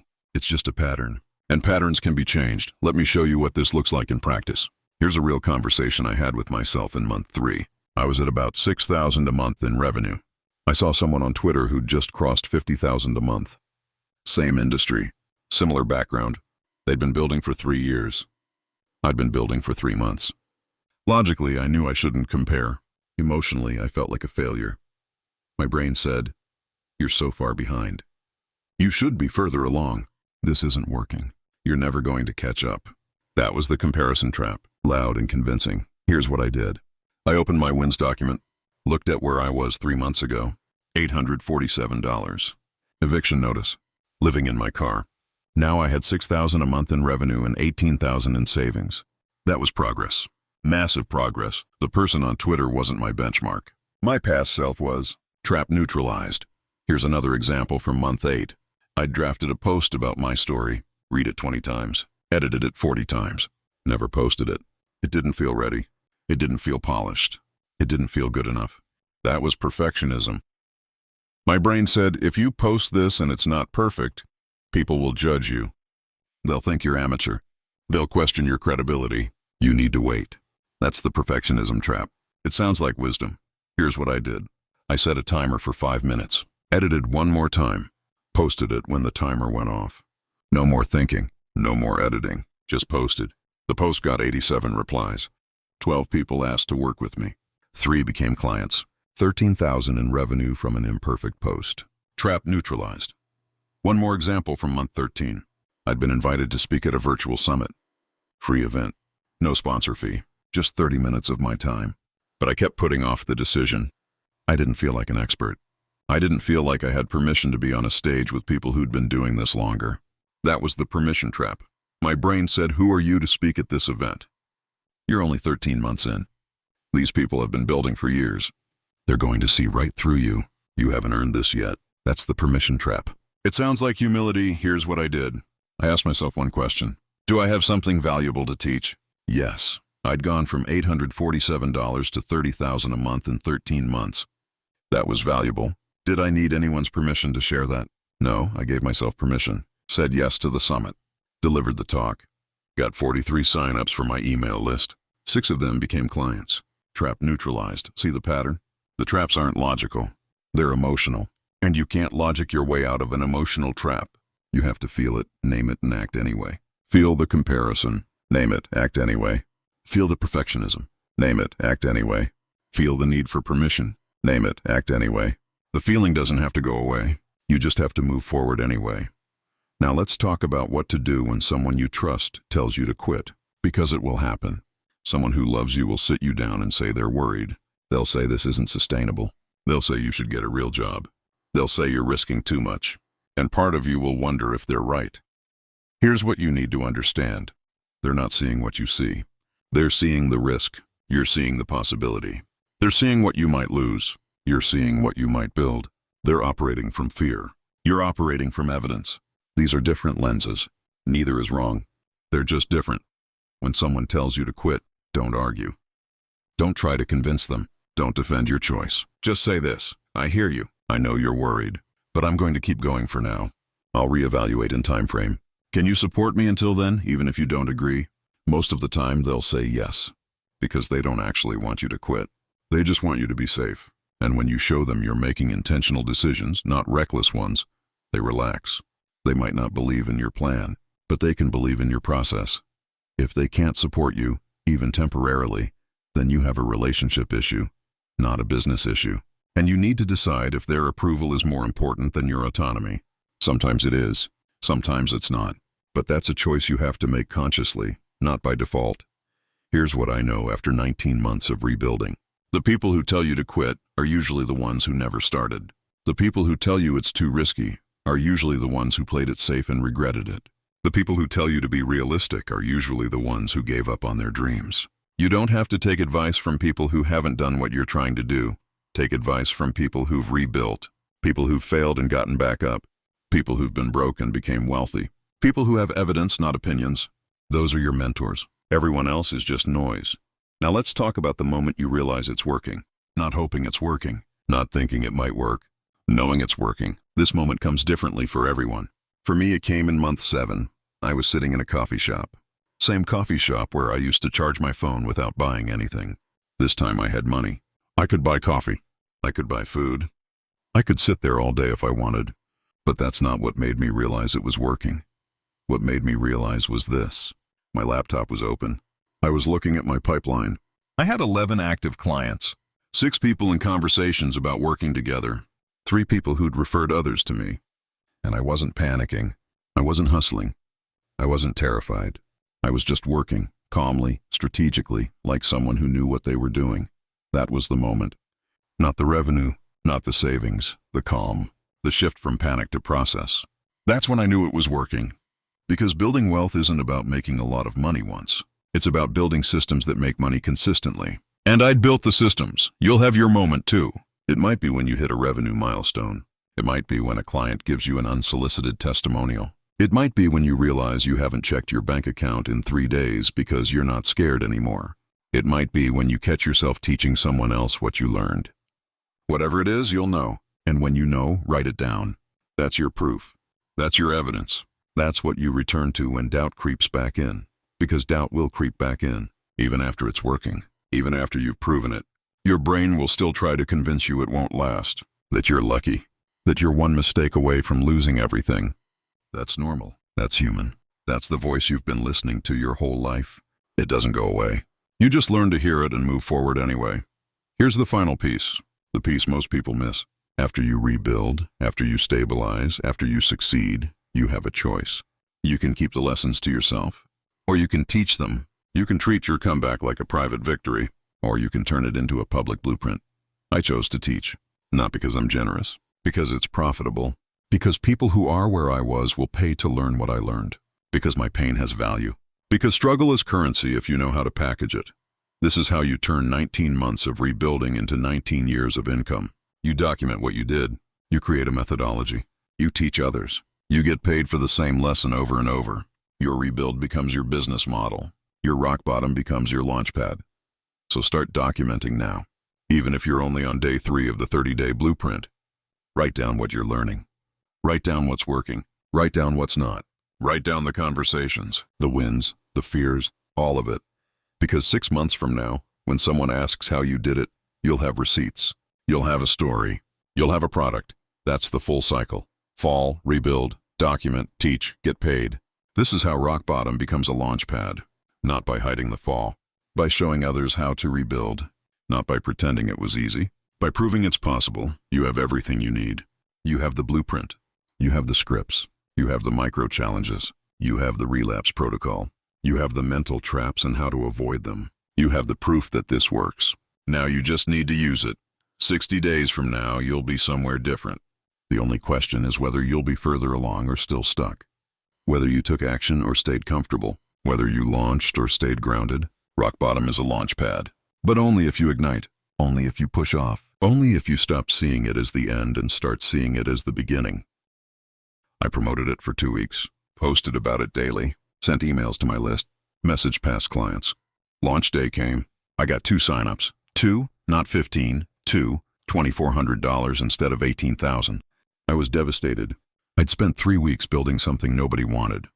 Or, at least that's what I thought. Ran the protocol. Acknowledged it. I expected 15 signups and got 2. That hurts. Identified the trigger. I assumed demand without validating it. I built before I sold. Recommit. I'm going to run the program with 2 people, get them results, and use that proof to sell the next cohort. Built a friction point. Before I build anything again, I'm pre-selling it. No building without buyers, ran the cohort with 2 people, over-delivered, got them incredible results. Both left testimonials, both referred others. Next cohort, I pre-sold before building, got 8 signups. Third cohort, got 14. Fourth cohort, sold out at 20 with a wait list. The failure in cohort 1 taught me to validate before building. That lesson was worth the disappointment. I'm showing you these failures because they're as important as the wins. Maybe more important. The wins show you what's possible. The failures show you what to fix. And if you're not failing, you're not moving fast enough. You're playing too safe. You're staying too comfortable. Growth lives on the other side of failure. Now let's talk about tracking. Because you can't improve what you don't measure. And most people are flying blind. They're working hard, but they have no idea what's working. They're busy but not productive. They're active but not effective. Tracking fixes this. Here's the weekly tracking system I used. Every Sunday night, I'd open a spreadsheet and answer 5 questions. How many pitches did I send this week? How many responses did I get? How many projects did I sell? How much revenue did I generate? What did I learn? That's it. 5 questions. 10 minutes. But those 10 minutes changed everything. Because when you track, you see patterns. You see that you sent 12 pitches and got 4 responses. That's a 33% response rate. You see that you sent 4 pitches to warm leads and got 3 responses. That's 75%. You see that warm leads convert better, so you focus there. You see that you sold 3 projects this week at $500 each. You see that last week you sold 2 projects at $500 each. You're averaging about 2.5 projects per week. At $500 each, that's about $5,000 a month. You see the math. You see what needs to change to hit 10,000. Double the pitches or double the price. Data tells you what to do. You also see what you learned. Maybe you learned that clients who ask for price up front are harder to close. Or that projects with tight timelines convert faster. Or that referrals are easier to close than cold outreach. These insights compound.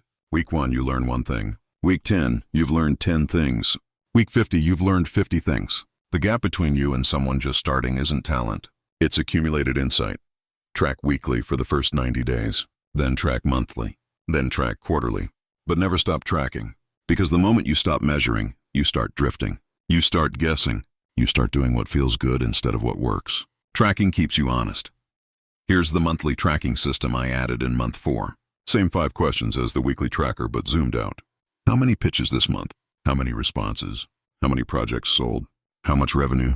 What did I learn? Plus 3 more questions. What worked better this month than last month? What worked worse? What am I going to test next month? This monthly review is where strategy happens. The weekly tracker shows you tactics. The monthly review shows you trends. Maybe you notice that your response rate dropped from 40% to 25%. Why? Did your pitch change? Did you pitch different people? Did the market shift? Figure it out. Adjust. Test. Or maybe you noticed that revenue jumped from 7,000 to 11,000, but you didn't work more hours. Why? Because you raised your price. Or because you got 3 referrals. Or because you launched a small product. Identify what drove the jump. Do more of that. This is how you scale without burning out. You find the high-leverage activities and you amplify them. Now let's talk about the client acquisition framework. Because pitching is important, but it's not the only way to get clients. There are 5 channels. You need to be working at least 3 at any given time. If you're only working 1, you're fragile. If a channel dries up, your revenue dries up. 3 channels give you redundancy. 5 channels give you abundance. Channel 1 is direct outreach. This is what I've been teaching you. You identify people who need what you offer. You message them. You make the offer. They say yes or no. This is the fastest channel. You can send 10 messages today and get responses tomorrow. It's also the most exhausting because it requires constant action. If you stop pitching, you stop getting clients. But in the early days, this is your primary channel because it's fast and it's controllable. Channel 2 is referrals. This is when past clients send people to you. This channel is slower to build but easier to maintain. Every client you deliver great results for is a potential referral source. You ask, they refer. You close. Referrals convert at about double the rate of cold outreach because trust transfers. If someone they know vouches for you, the sale is half done. Build this channel by asking every happy client for referrals. Make it easy. Give them language they can use. Do you know anyone else who's struggling with this problem? Here's what you can tell them about me. Channel 3 is content. This is when you publish insights on social media or a blog or a newsletter, and people come to you. This channel is the slowest to build but the most scalable. You post consistently for 3 months and nothing happens. Then month 4, you get 1 client. Month 6, you get 3. Month 12, you get 10. Content compounds. Every post is an asset that can generate leads months or years later. Build this channel by teaching what you learn. Share frameworks. Share results. Share failures. Be useful. People hire useful people. Channel 4 is partnerships. This is when you find people who serve the same audience but offer different services. They refer clients to you. You refer clients to them. Both of you win. This channel is medium speed and medium effort. You identify 5 potential partners. You reach out. You propose reciprocal referrals. Have say yes. You send them clients. They send you clients. Build this channel by being generous first. Refer before you ask for referrals. Prove you're serious. Then formalize the partnership. Channel 5 is products. This is when you create a course or a program or a membership that people can buy without talking to you. This channel is slow to build but infinitely scalable. You spend 50 hours creating the product. You sell it to 1 person. Then 10, then 100. Each sale requires 0 additional effort. Build this channel once you've validated demand. Don't build products before you've sold services. Services teach you what people actually want. Products scale what you've already proven. In month 1 through 3, I focused on channel 1. Direct outreach. That's how I went from 0 to stable. In month 4 through 6, I added channel 2. Referrals. That's how I went from stable to consistent. In month 7 through 12, I added channel 3. Content. That's how I went from consistent to scalable. In month 13 through 19, I added channels 4 and 5. Partnerships and products. That's how I went from scalable to wealthy. Don't try to do all 5 channels at once. You'll spread yourself too thin. Start with 1. Master it. Add another. Master it. Keep adding until you have 3 running simultaneously. Then maintain those 3 while you build the next ones. This is how you create a business that isn't dependent on any single source of clients. Now let's talk about pricing. Because most people underprice and wonder why they're working so hard for so little. Pricing isn't about what you think you're worth. It's about what the market will pay and what you need to charge to be profitable. Those 2 numbers need to meet. Here's the formula. Calculate your monthly expenses. Rent, food, insurance, debt payments, everything. Add 30% for taxes. Add 30% for savings. That's your minimum monthly revenue. Now divide by the number of projects you can realistically deliver in a month. That's your minimum price per project. For me, in month 1, my expenses were about $3,000 a month. Add 30% for taxes, that's $3,900. Add 30% for savings, that's $5,100. Minimum monthly revenue needed, $5,100. I could deliver 10 audits a month working full-time. 5,100 divided by 10 equals $510. So my minimum price was $500. Anything less and I was losing money or not saving. But here's the thing. I didn't start at my minimum. I started at my minimum plus 50%. Why? Because I knew I wouldn't sell every project I pitched. My close rate was about 30%. So if I needed 10 projects, I had to pitch 30 people. And if I pitched 30 people and only closed 10, I needed each project to be worth more to account for the time spent pitching the other 20. Also, I knew some clients would be difficult. Some projects would take longer than expected. Some people would ask for revisions or extra work. Pricing at my minimum left no room for error. Pricing at minimum plus 50% gave me margin. So I priced at $750 for the first 3 months. Then I raised to $900, then to $1,200, then to $1,500. My costs didn't change. My delivery time actually decreased because I got better. But I kept raising prices because the market kept saying yes. And every time I raised, I attracted better clients. Clients who valued the work. Clients who didn't negotiate. Clients who referred others. Here's the test. Raise your price until about 20% of people say it's too expensive. If everyone says yes, you're too cheap. If everyone says no, you're too expensive. If 80% say yes and 20% say no, you're priced right. Use rejection as data. If you're not getting rejected sometimes, you're leaving money on the table. Now let's talk about time management. Because you can have the best strategy in the world and still fail if you don't protect your time. Time is the only non-renewable resource. You can make more money. You can't make more time. Treat it accordingly. Here's the time allocation framework I used. Every week has 40 working hours. That's 8 hours a day, 5 days a week. Don't work more than that in the early stages. You're not building sustainability if you're burning out. 40 hours is enough if you allocate them right. 10 hours for pitching and sales. That's 2 hours a day. Monday through Friday, first thing in the morning before anything else. This is your revenue generating time. Protect it fiercely. No meetings during this time. No email, no distractions. Just pitching, sending messages, following up, answering questions, closing deals. This is where money comes from. 20 hours for delivery. That's 4 hours a day. After your sales block, this is when you do the client work. The audits, the projects, the deliverables. You promised results. This is where you deliver them. Block this time on your calendar. Treat it like client meetings, because it is. You're meeting your commitment. 5 hours for content and marketing. That's 1 hour a day. This is when you post on social media, write emails, publish insights, build your audience. This is channel 3. It doesn't generate revenue immediately, but it compounds over time. 1 hour a day is enough. More is better. But 1 hour consistently beats 10 hours sporadically. 3 hours for admin and learning. That's about 30 minutes a day plus a longer block on Friday afternoon. This is when you send invoices, update your tracking spreadsheet, review your week, learn new skills, read books, take courses. You need to keep growing or you'll plateau. 2 hours for buffer. Unexpected calls, client emergencies. Life happens. Don't schedule every minute. Leave space for variance. Buffer time prevents stress and allows flexibility. That's 40 hours. Allocated intentionally. Most people fail because they don't allocate. They just work on whatever feels urgent. Urgency eats strategy. Allocation beats urgency. Decide how you'll spend your time before the week starts. Then protect that time like your revenue depends on it. Because it does. Here's what this looked like for me in month 5. Monday morning, 8 to 10 a.m., pitching. Sent 15 messages, 10 follow-ups, 5 new outreach. 10 to noon client work. Finished 1 audit. Started another. Noon to 1 content. Posted 2 insights on Twitter. Responded to comments. 1 to 1:30 lunch and buffer. 1:30 to 5:30 client work. Finished 2nd audit. Prepped for tomorrow, Tuesday, same structure. 8 to 10 pitching. 10 to noon delivery. Noon to 1 content. 1 to 5 delivery. Every day, same rhythm. After 2 weeks, it became automatic. I didn't have to think about what to do next. The structure told me. That freed my brain to focus on quality instead of prioritization. Now let's talk about what to do when someone asks for a discount, because it will happen. You'll send a pitch. They'll say they're interested, but the price is too high. Can you do it for less?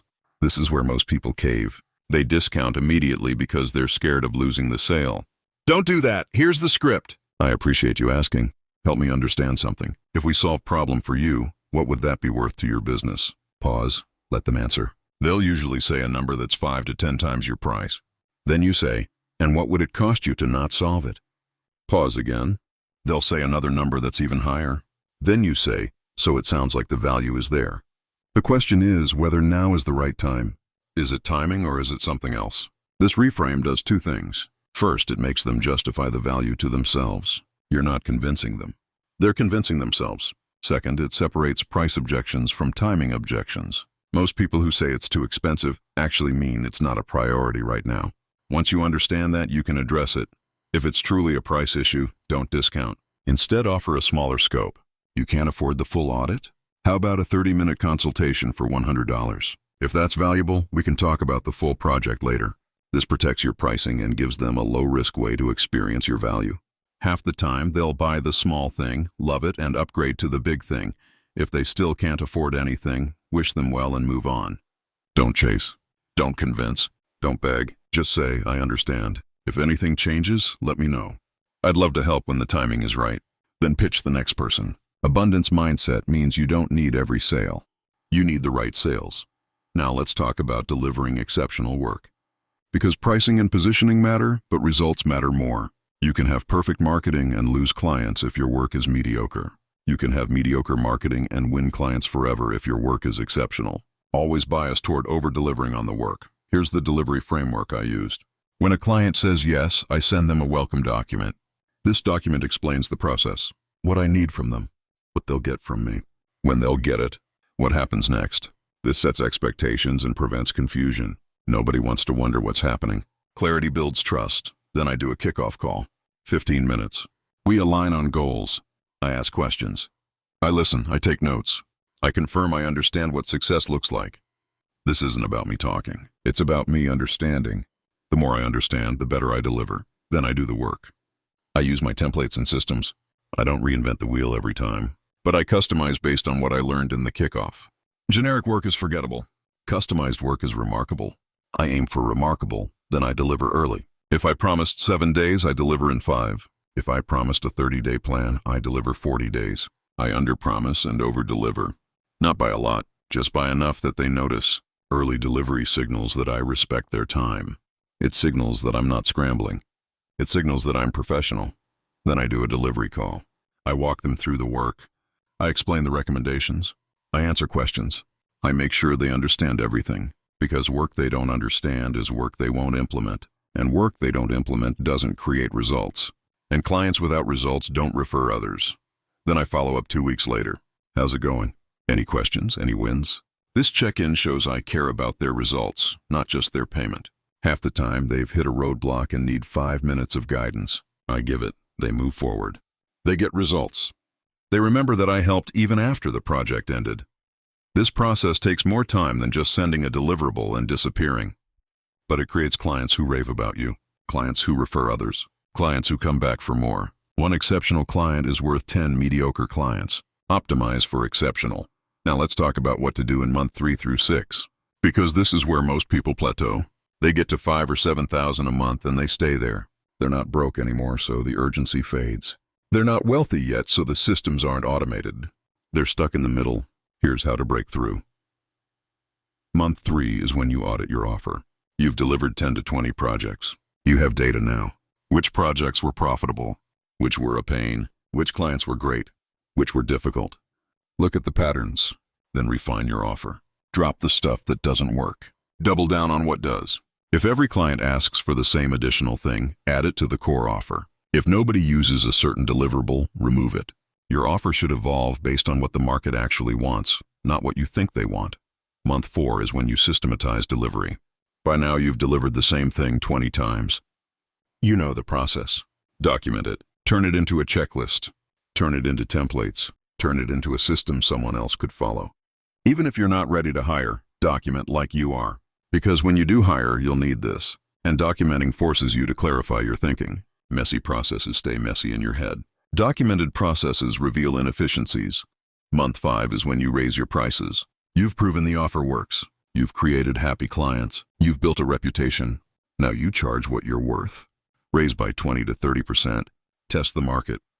Most people will still say yes. Some won't. That's fine. You're filtering for clients who value quality over price. Those are the clients you want.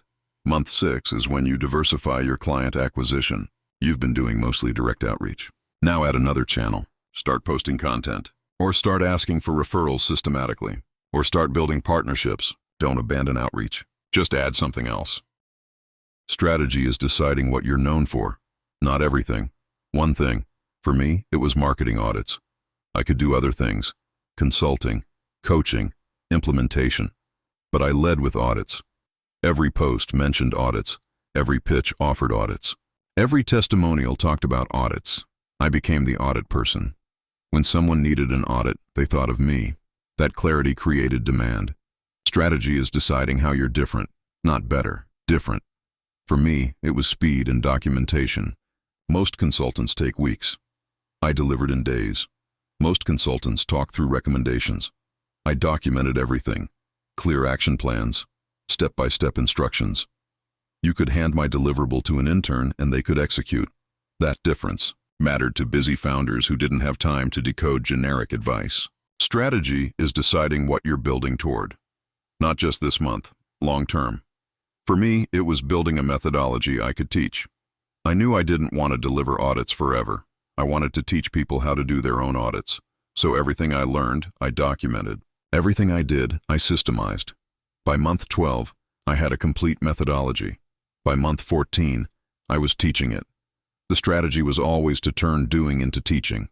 The tactics supported that strategy.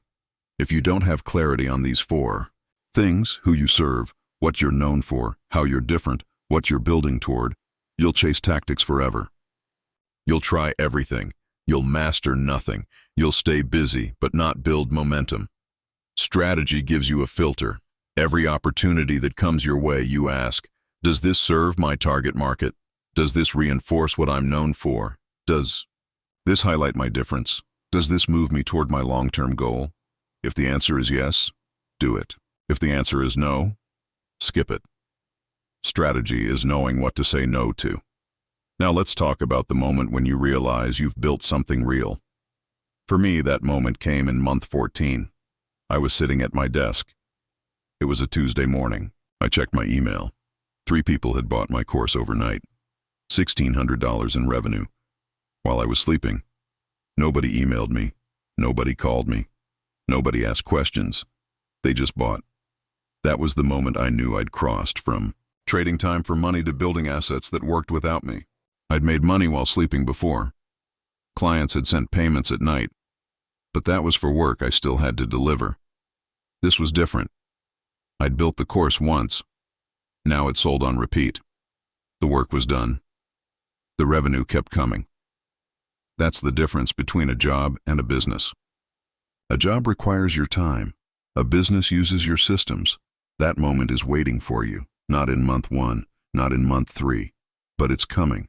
You'll wake up one day and realize you're not panicking anymore. You're not terrified of checking your bank account. You're not 3 days away from disaster. You've built something that works, something that lasts, something that grows without consuming you. When that moment comes, write it down. That's your proof. That's your evidence. That's what you return to when doubt creeps back in. Because doubt will come back, even at $43,000 a month, even with $119,000 in savings, even with systems that run without me. I still have days where I wonder if it's real, if it'll last, if I'm one mistake away from losing it all. That voice never fully goes away. You just get better at hearing it and moving forward anyway. So let's bring this home. You came to this audiobook for a reason. Maybe you're broke right now. Maybe you're scared you're about to be. Maybe you've lost everything before and you're terrified of losing it again. Maybe you just want to know that it's possible to rebuild. Whatever your reason, you're here because you need something to change. Here's what I need you to understand. Change doesn't happen because you listened to an audiobook. Change doesn't happen because you felt inspired. Change happens because you take the first step, and then the second, and then the third. Change happens because you stop consuming and start creating. You know the system now. Take inventory of what you have. Identify who needs it. Make the offer. Deliver the result. Build the systems. Install the guardrails. Create the products. Teach what you learned. It's not complicated, but it's also not easy. Because knowing what to do and doing it are different continents. Most people will listen to this audiobook and do nothing. They'll nod along. They'll agree with the principles. They'll tell themselves they'll start tomorrow. And tomorrow becomes next week. And next week becomes next month. And next month becomes next year. And nothing changes. They stay where they are, broke, or scared, or stuck. Because they consumed, but didn't create. Don't be most people. Be the person who finishes this audiobook and immediately opens a notes app and makes a list. Be the person who sends the first pitch before the fear can talk them out of it. Be the person who installs the first guardrail even though it feels restrictive. Be the person who takes the first step before they feel ready. Because here's the truth that nobody wants to hear. You're never going to feel ready. You're never going to feel confident. You're never going to have perfect conditions. You're just going to be scared and uncertain and convinced it won't work. And you're going to do it anyway. Because the alternative is staying where you are. And where you are isn't working. I had $847 when I started. I was 3 days from being homeless. I had no plan and no safety net and no reason to believe it would work. But I started anyway. I made the list. I sent the messages. I delivered the work. I built the systems. I installed the guardrails. I created the products. I taught what I learned. And 19 months later, everything was different. Not because I'm special. Not because I'm smarter or more talented or more deserving. Because I didn't have a choice. I couldn't afford to wait. I couldn't afford to prepare. I couldn't afford to care what anyone thought. I just had to move. And movement created momentum. And momentum created results. And results created proof. And proof created confidence. And confidence created growth. You can have that too. Not because you're special. Because the method works. It worked for me when I was broke. It's worked for hundreds of people I've taught. It'll work for you if you use it. But you have to actually use it. You have to take the principles and turn them into action. You have to take the frameworks and apply them to your situation. You have to stop consuming and start creating. So here's your moment. The audiobook is ending. You're about to go back to your life. You have a choice. You can let this be another piece of content you consumed and forgot. Or you can let this be the thing that changed everything. The inflection point. The moment you stopped waiting and started building. What's it going to be? Are you going to make the list today? Are you going to send the first pitch this week? Are you going to install the first guardrail this month? Or are you going to tell yourself you'll start when conditions are better? When you're more ready? When you have more time? Because if you're waiting for better conditions, you'll wait forever. Better conditions don't arrive. You create them. By taking action. By building momentum. By proving to yourself and the market that you're serious. Rock bottom doesn't wait for you to feel ready. Neither does opportunity. I spent it all. I lost everything. I ended up in my car with $847 and an eviction notice. And I got rich anyway. Not because I got lucky, because I got to work, because I stopped caring about perfect and started caring about progress. Because I treated rock bottom like a launchpad instead of a grave. You can do the same. You have everything you need right now. You have skills. You have access. You have knowledge. You have a phone and an internet connection. You have people in your network. You have problems you've solved. You have experience you've gained. You have a story you've lived. That's enough. That's more than I had when I started. The only question left is whether you'll use it, whether you'll take what you have and turn it into what you need, whether you'll stop waiting for permission and start giving it to yourself, whether you'll stop preparing and start moving, whether you'll trade the story you're living for the story you want to tell. 19 months from now, you'll be somewhere different. The only question is whether it's better or worse, whether you're further along or still stuck, whether you took action or stayed comfortable, whether you launched or stayed grounded. Rock bottom is a launch pad, but only if you ignite, only if you push off, only if you stop seeing it as the end and start seeing it as the beginning. I ignited, I launched, I rebuilt, and now I'm here to tell you that you can too. So go, make the list, send the pitch, deliver the work, build the systems, install the guardrails, create the products, teach what you learned, do it scared, do it imperfectly, do it before you're ready. Just do it. Because 6 months from now, you're going to wish you started today. So start today, right now. Before the fear convinces you to wait, before the doubt talks you out of it, before you forget what you felt when you heard this story. You spent it all, you lost everything, or you're scared you might. Either way, you're at a choice point. You can stay where you are, or you can rebuild. You can maintain, or you can grow. You can wait, or you can move. I chose to move. I chose to rebuild. I chose to get rich anyway, not someday, not eventually. In 19 months, from $847 to $43,000 a month, from eviction notice to 6. The mistake most people make in stage 2 is getting comfortable. They hit 7 or 8,000 a month and they stop pushing. They think they've arrived. They relax. They coast. Don't. This stage is not about arriving. It's about building capacity for the next stage. Keep refining.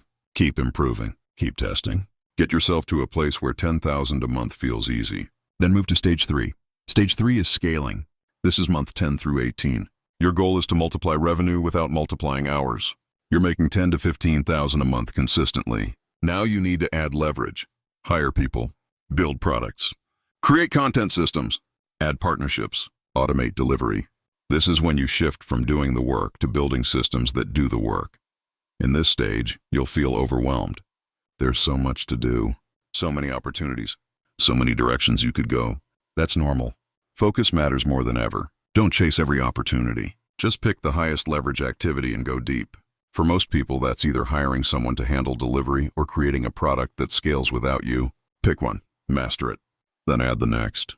The mistake most people make in stage 3 is scaling the wrong things. They hire too fast. They build products nobody wants. They spread themselves across 5 projects and master none. Don't. Scale what's already working. If one-on-one delivery is working, hire someone to do more of it. If content is generating leads, hire someone to create more content. If partnerships are sending clients, Formalize more partnerships. Scale proven channels before testing new ones. Stage 4 is wealth building. This is month 19 onward. Your goal is to shift from income to equity. You're making $30,000 to $50,000 a month. You're working 20 to 30 hours a week. Your business runs without you for weeks at a time. Now you need to think about assets, investments, diversification, long-term wealth.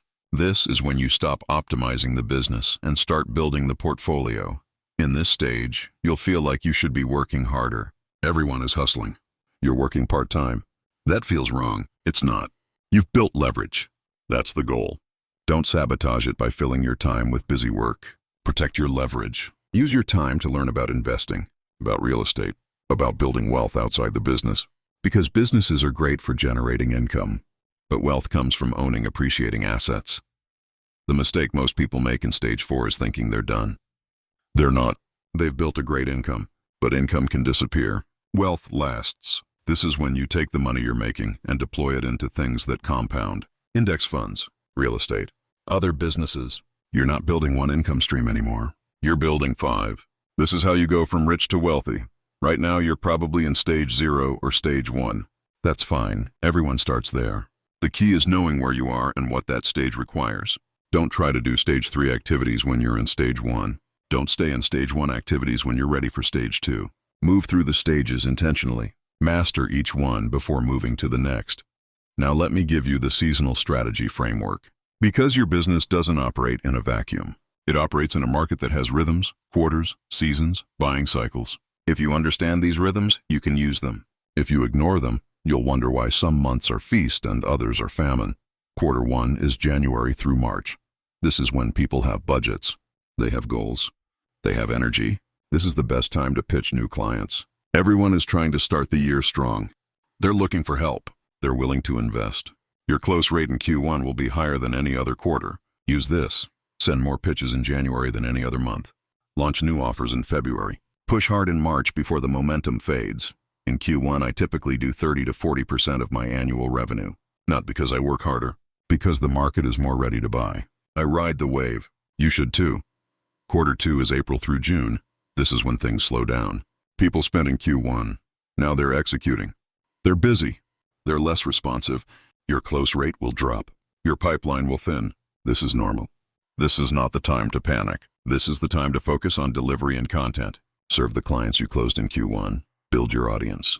Prepare for Q3. In Q2, I typically do 20 to 25% of annual revenue. I don't fight the market. I just shift focus. More content, less pitching. More systems, less selling. I use the slower season to build capacity for the busy seasons. Quarter 3 is July through September. July is dead. Everyone is on vacation. Don't expect much. August starts to wake up. September is when budgets free up again. People are thinking about Q4. They want to finish the year strong. This is your second push. Not as strong as Q1, but stronger than Q2. Pitch in September. Close in October. In Q3, I typically do 25 to 30% of annual revenue. Most of that comes in September. I don't waste energy in July. I just prep. August, I start warming up. September, I go hard. Quarter 4 is October through December. October and November are strong. People want results before year end. They have leftover budget they need to spend. They're motivated. December is mixed. First 2 weeks are good. Last 2 weeks are dead. Nobody makes decisions between December 15th and January 2nd. Just accept it. In Q4, I typically do 25 to 30% of annual revenue. Most of that comes in October and early November. I don't try to close deals in late December. I just nurture relationships and tee up Q1. Understanding these rhythms changes how you plan. You don't pitch the same volume every month. You don't expect the same close rate every quarter. You ride the waves. You push when the market is ready. You build when the market is slow. This prevents burnout and maximizes revenue. Now let's talk about client psychology, because selling is just applied psychology. You're not convincing people to buy. You're showing them that buying solves a problem that's costing them more than your price. If you understand how people make decisions, you'll close more deals. Here's how buying decisions work. People don't buy because they want something. They buy because staying where they are hurts more than the price. Your job is to make the cost of inaction visible, not by scaring them, by helping them see what they're already losing. When you pitch, don't lead with what you offer. Lead with what they're losing. You're spending 10 hours a week on marketing that isn't working. That's 520 hours a year. At your billable rate, that's opportunity cost of X. Plus, the marketing that isn't working is costing you Y and lost revenue. So the total cost of not fixing this is Z. My price is a fraction of Z. Does that make sense? When you frame it this way, you're not selling. You're showing them math. And math is hard to argue with. They either agree the problem is costing them Z or they don't. If they agree, the price becomes obvious. If they don't agree, they're not the right client. Here's another psychology principle. People buy from people they trust. Trust isn't built by talking about how great you are. Trust is built by demonstrating that you understand their situation better than they do. When you pitch, don't pitch your credentials. Pitch their problem. Describe it in detail. Show them you've seen this before. Show them you know why they're stuck. Show them you understand the nuance. When people feel understood, they trust you. When they trust you, they buy. The sale happens in the problem articulation, not the solution explanation. Spend 80% of your pitch on the problem, 20% on the solution. Most people do the opposite. They spend 5 seconds on the problem and 5 minutes on their solution. That's backwards. Here's a third principle. People need permission to solve problems.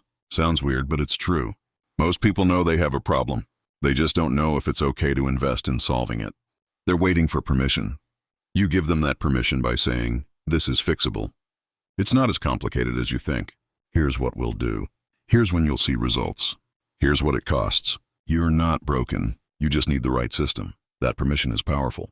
It removes shame. It removes overwhelm. It makes the problem feel solvable. And when people believe the problem is solvable, they're ready to invest in the solution. Now let's talk about the long game. Because everything I've taught you gets you to 30 or 40,000 a month. That's life-changing. That's wealth compared to where you started. But it's not generational wealth. It's not retire at 45 wealth. For that, you need assets that appreciate without you. Here's what I did starting in month 20. I took 50% of my net income and invested it. Not in my business. In assets outside my business. Index funds, real estate, other people's businesses. I diversified.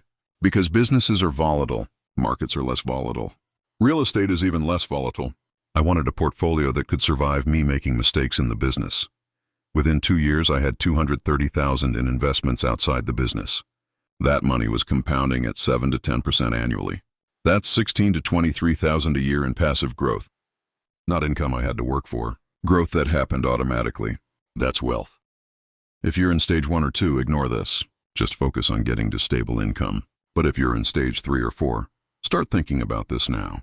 Don't wait until you feel rich. Start investing when you hit consistent $10,000 a month. Even if it's just 10% of net. Even if it's just $500 a month. Start. Because the earlier you start, the more time you have to compound. Here's the simple formula. Take your monthly net income, subtract your fixed expenses. What's left is deployable capital. Split it 3 ways. 33% to emergency savings until you have 6 months of expenses covered. 33% to business reinvestment. 33% to external investments. Follow that formula and you'll build wealth in your business and outside your business simultaneously. Most entrepreneurs put everything back into the business. That's a mistake. Businesses fail. Markets don't disappear. Diversify from day one. Treat your business like one investment in a portfolio of investments. It might be your biggest investment, but it shouldn't be your only investment. Now let's talk about what happens when you hit your first major milestone. For me, that was my first $100,000 year. I'd gone from $847 to $100,000 in annual revenue in 12 months. It felt surreal. It felt impossible. It felt like I should celebrate. I didn't celebrate. I did. I bought a nice dinner, but I didn't upgrade my life. I didn't buy the car. I didn't move into the expensive apartment. I didn't do any of the things I did the first time I had money. Because I remembered what happened last time. I spent it all and ended up broke. This time, I was building different. When you hit your first milestone, you'll feel pressure to celebrate by spending. Don't. Celebrate by saving. Celebrate by investing. Celebrate by buying yourself another month of runway. That's the real celebration, not the consumption. The security. Here's what I did instead. I calculated how many months of expenses my $100,000 in annual revenue represented. After taxes, it was about $60,000 net. My expenses were $4,000 a month. $60,000 net meant I could cover 15 months of expenses. That's what I celebrated, not the revenue. The runway. Then I asked myself, how do I get to 30 months of runway? That became the next goal. Not more revenue for the sake of more revenue. More revenue to buy more freedom. More revenue to build more security. More revenue to create more options. That's why you're building wealth, not to spend it, to free yourself from having to worry about it. Now let's get into the advanced client acquisition tactics. Because basic pitching gets you to $10,000 a month. Advanced tactics get you to 30 or 50. These are the strategies I didn't learn until month 12. I wish I'd known them earlier. Tactic 1 is the value-first approach. Instead of pitching your service, offer free value that leads to the service. Write a detailed audit of someone's marketing. Post it publicly with their permission. Tag them. That audit becomes a case study. It shows your thinking. It attracts people with similar problems. Half of them will reach out asking if you do this for hire. That's when you pitch, I did this 5 times in month 13. 5 free audits, posted publicly. Each one generated 3 to 5 inbound leads. That's 15 to 25 leads from 5 hours of work. My close rate on those leads was 60% because they'd already seen my work. That's 12 to 15 clients from 5 free audits. Do the math. That's the highest ROI activity I've ever done. Tactic 2 is the referral partnership. Find 5 people who serve your target market but offer different services. You serve founders. So do accountants, lawyers, web designers, coaches. Reach out. Propose reciprocal referrals. Every client you work with needs an accountant. Every client they work with needs marketing. Both of you win. I built 3 referral partnerships in month 15. Each partner sent me 2 to 3 clients a month. That's 6 to 9 clients I didn't have to pitch. I just showed up, delivered great work, asked for more referrals. Those partnerships generated about 40% of my revenue in months 15 through 19. Zero pitching required. Tactic 3 is the upsell ladder. When someone buys your entry offer, have a next step ready. They bought an audit? Offer implementation help. They bought the course? Offer one-on-one coaching. They bought the done-for-you service? Offer ongoing retainer. Always have a next step. Because selling to existing clients is 10 times easier than selling to new ones. I didn't build an upsell ladder until month 16. That was a mistake. Once I built it, my revenue per client doubled. Someone would buy a $1,500 audit. I'd deliver. They'd love it. I'd offer implementation for $3,000 a month. Half said yes. That's 10 clients at $1,500 becoming 5 clients at $3,600 a year. Same effort. Higher revenue. Tactic 4 is the event strategy. Speak at events. Host workshops. Run webinars. Get in front of rooms full of your ideal clients. Deliver massive value. Don't pitch from stage. Just teach. At the end, offer a way to work with you. 10% of the room will raise their hand. That's 10 clients from one event. I spoke at my first event in month 17. Virtual summit. 300 people in the room. I taught for 30 minutes. Shared my rebuild story. Gave away frameworks. At the end, I mentioned my coaching program. 43 people signed up for my email list. 6 became clients within 30 days. One event. 6 clients. 14,000 in revenue. That's the power of leverage. Tactic 5 is the omnipresent strategy. Be everywhere your ideal clients are. Post daily on Twitter. Comment on LinkedIn posts. Answer questions in Facebook groups. Write guest posts. Do podcast interviews. Your goal is to become unavoidable. When someone thinks of your category, they should think of you because they've seen you everywhere. I didn't do this until month 18. Once I did, my inbound lead flow doubled. I went from 5 inbound leads a month to 10. Same effort, just more visible, more consistent, more omnipresent. People started reaching out saying they'd been following me for months. They felt like they knew me. The sale was easy because trust was already built. These 5 tactics stack. You don't do one. You do all 5. Value-first approach brings leads. Referral partnerships bring clients. Upsell ladder increases revenue per client. Event strategy builds authority. Omnipresent strategy makes everything easier. When all 5 are running, you're not chasing clients anymore. They're coming to you. Now let's talk about the hardest conversation you'll have. The one with yourself when you realize you're succeeding and you don't know how to handle it. This happened to me in month 20. I was making $40,000 a month. I had a team. I had systems. I had savings. I had proof this was real. And I felt paralyzed. The pressure was different. Before, the pressure was survival. Will I make rent? Will I eat? Will I end up in my car again? That pressure was clarifying. Now the pressure was, don't screw this up. Don't lose what you built. Don't make the same mistakes. That pressure was suffocating. I started second-guessing everything. Should I raise prices? Should I hire more people? Should I launch more products? Should I say no to opportunities? Should I say yes? Every decision felt high stakes. Because now I had something to lose. Before I had nothing. That made decisions easy. If you're in this place, here's what you need to hear. Success doesn't remove pressure. It changes the flavor of pressure. You're not going to feel calm just because you're making money. You're just going to feel different anxiety. That's normal. That's part of building something real. The solution isn't to remove the anxiety. It's to make decisions based on data instead of fear. When you don't know what to do, look at your numbers. What's working? What's not? What's the highest leverage activity? Do more of that. What's the lowest leverage activity? Stop doing that. Let the data tell you what to do. Not your fear, not your ego. The data. This is why tracking matters. When I felt paralyzed, I opened my spreadsheet. I looked at where revenue was coming from. 60% from services, 30% from products, 10% from partnerships. Services were highest revenue, but also highest effort. Products were growing faster. Partnerships were easiest. The data said, shift focus to products and partnerships. That's what I did. Spent less time on services, more time on products and partnerships. Revenue stayed stable in the short term, grew faster in the long term. The data was right. My fear was wrong. Now let's talk about the 3 mistakes that kill momentum. I see these constantly. People build to 10 or 15,000 a month. Then they plateau, or worse, they decline. Not because the market changed, because they made one of these 3 mistakes. Mistake 1 is lifestyle inflation. They hit 15,000 a month. They upgrade their apartment. They buy a nicer car. They eat out more. They hire a personal assistant they don't need. Within 6 months, their expenses match their income. They're back to zero margin. When revenue dips, they panic. This is the trap I fell into the first time. Don't repeat it. The antidote is the fixed budget. Decide what you need to live comfortably. Lock that number. Don't increase it when revenue increases. Let the gap between income and expenses grow.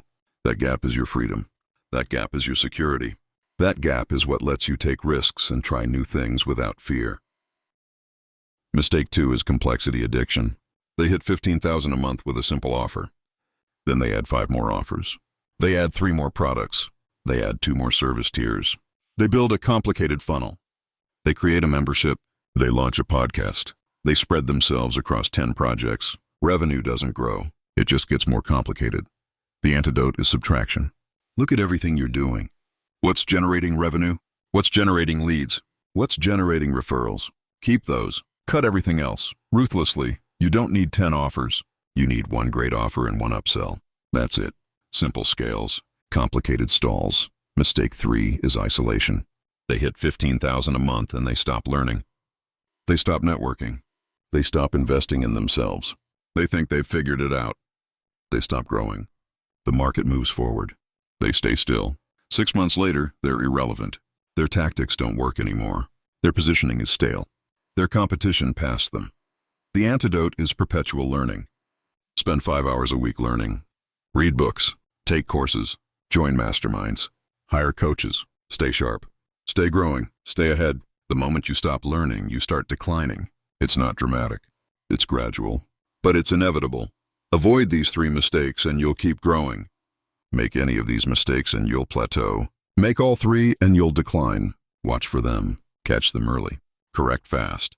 Now let's talk about what to do when someone copies you. Because it will happen. You'll build something that works.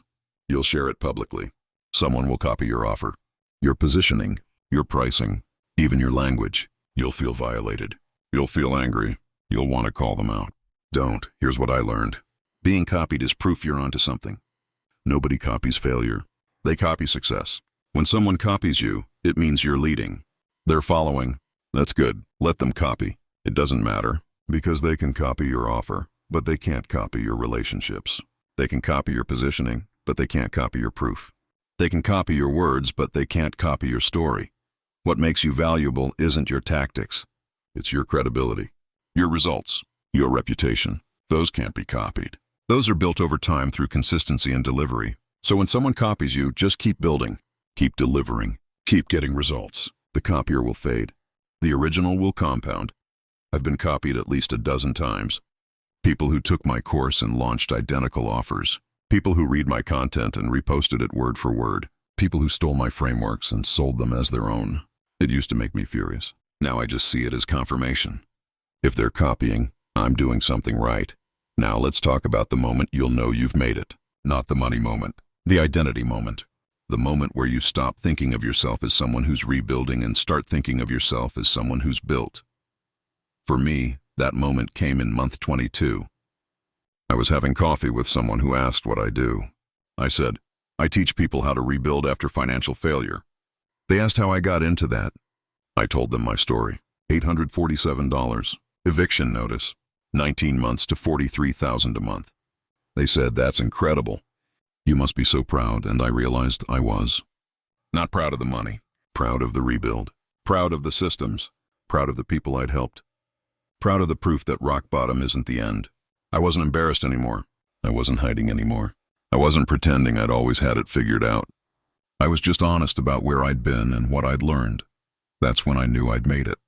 Not when the bank account hit 6 figures, when my identity shifted from someone recovering from failure to someone who'd turned failure into a launchpad. That shift is the real wealth, because money can disappear. Identity stays. You'll have that moment too. Maybe not in month 22, maybe in month 6 or month 30, but it'll come. The moment where you realize you're not broken anymore. You're not behind anymore. You're not apologizing for your past anymore. You're building from it.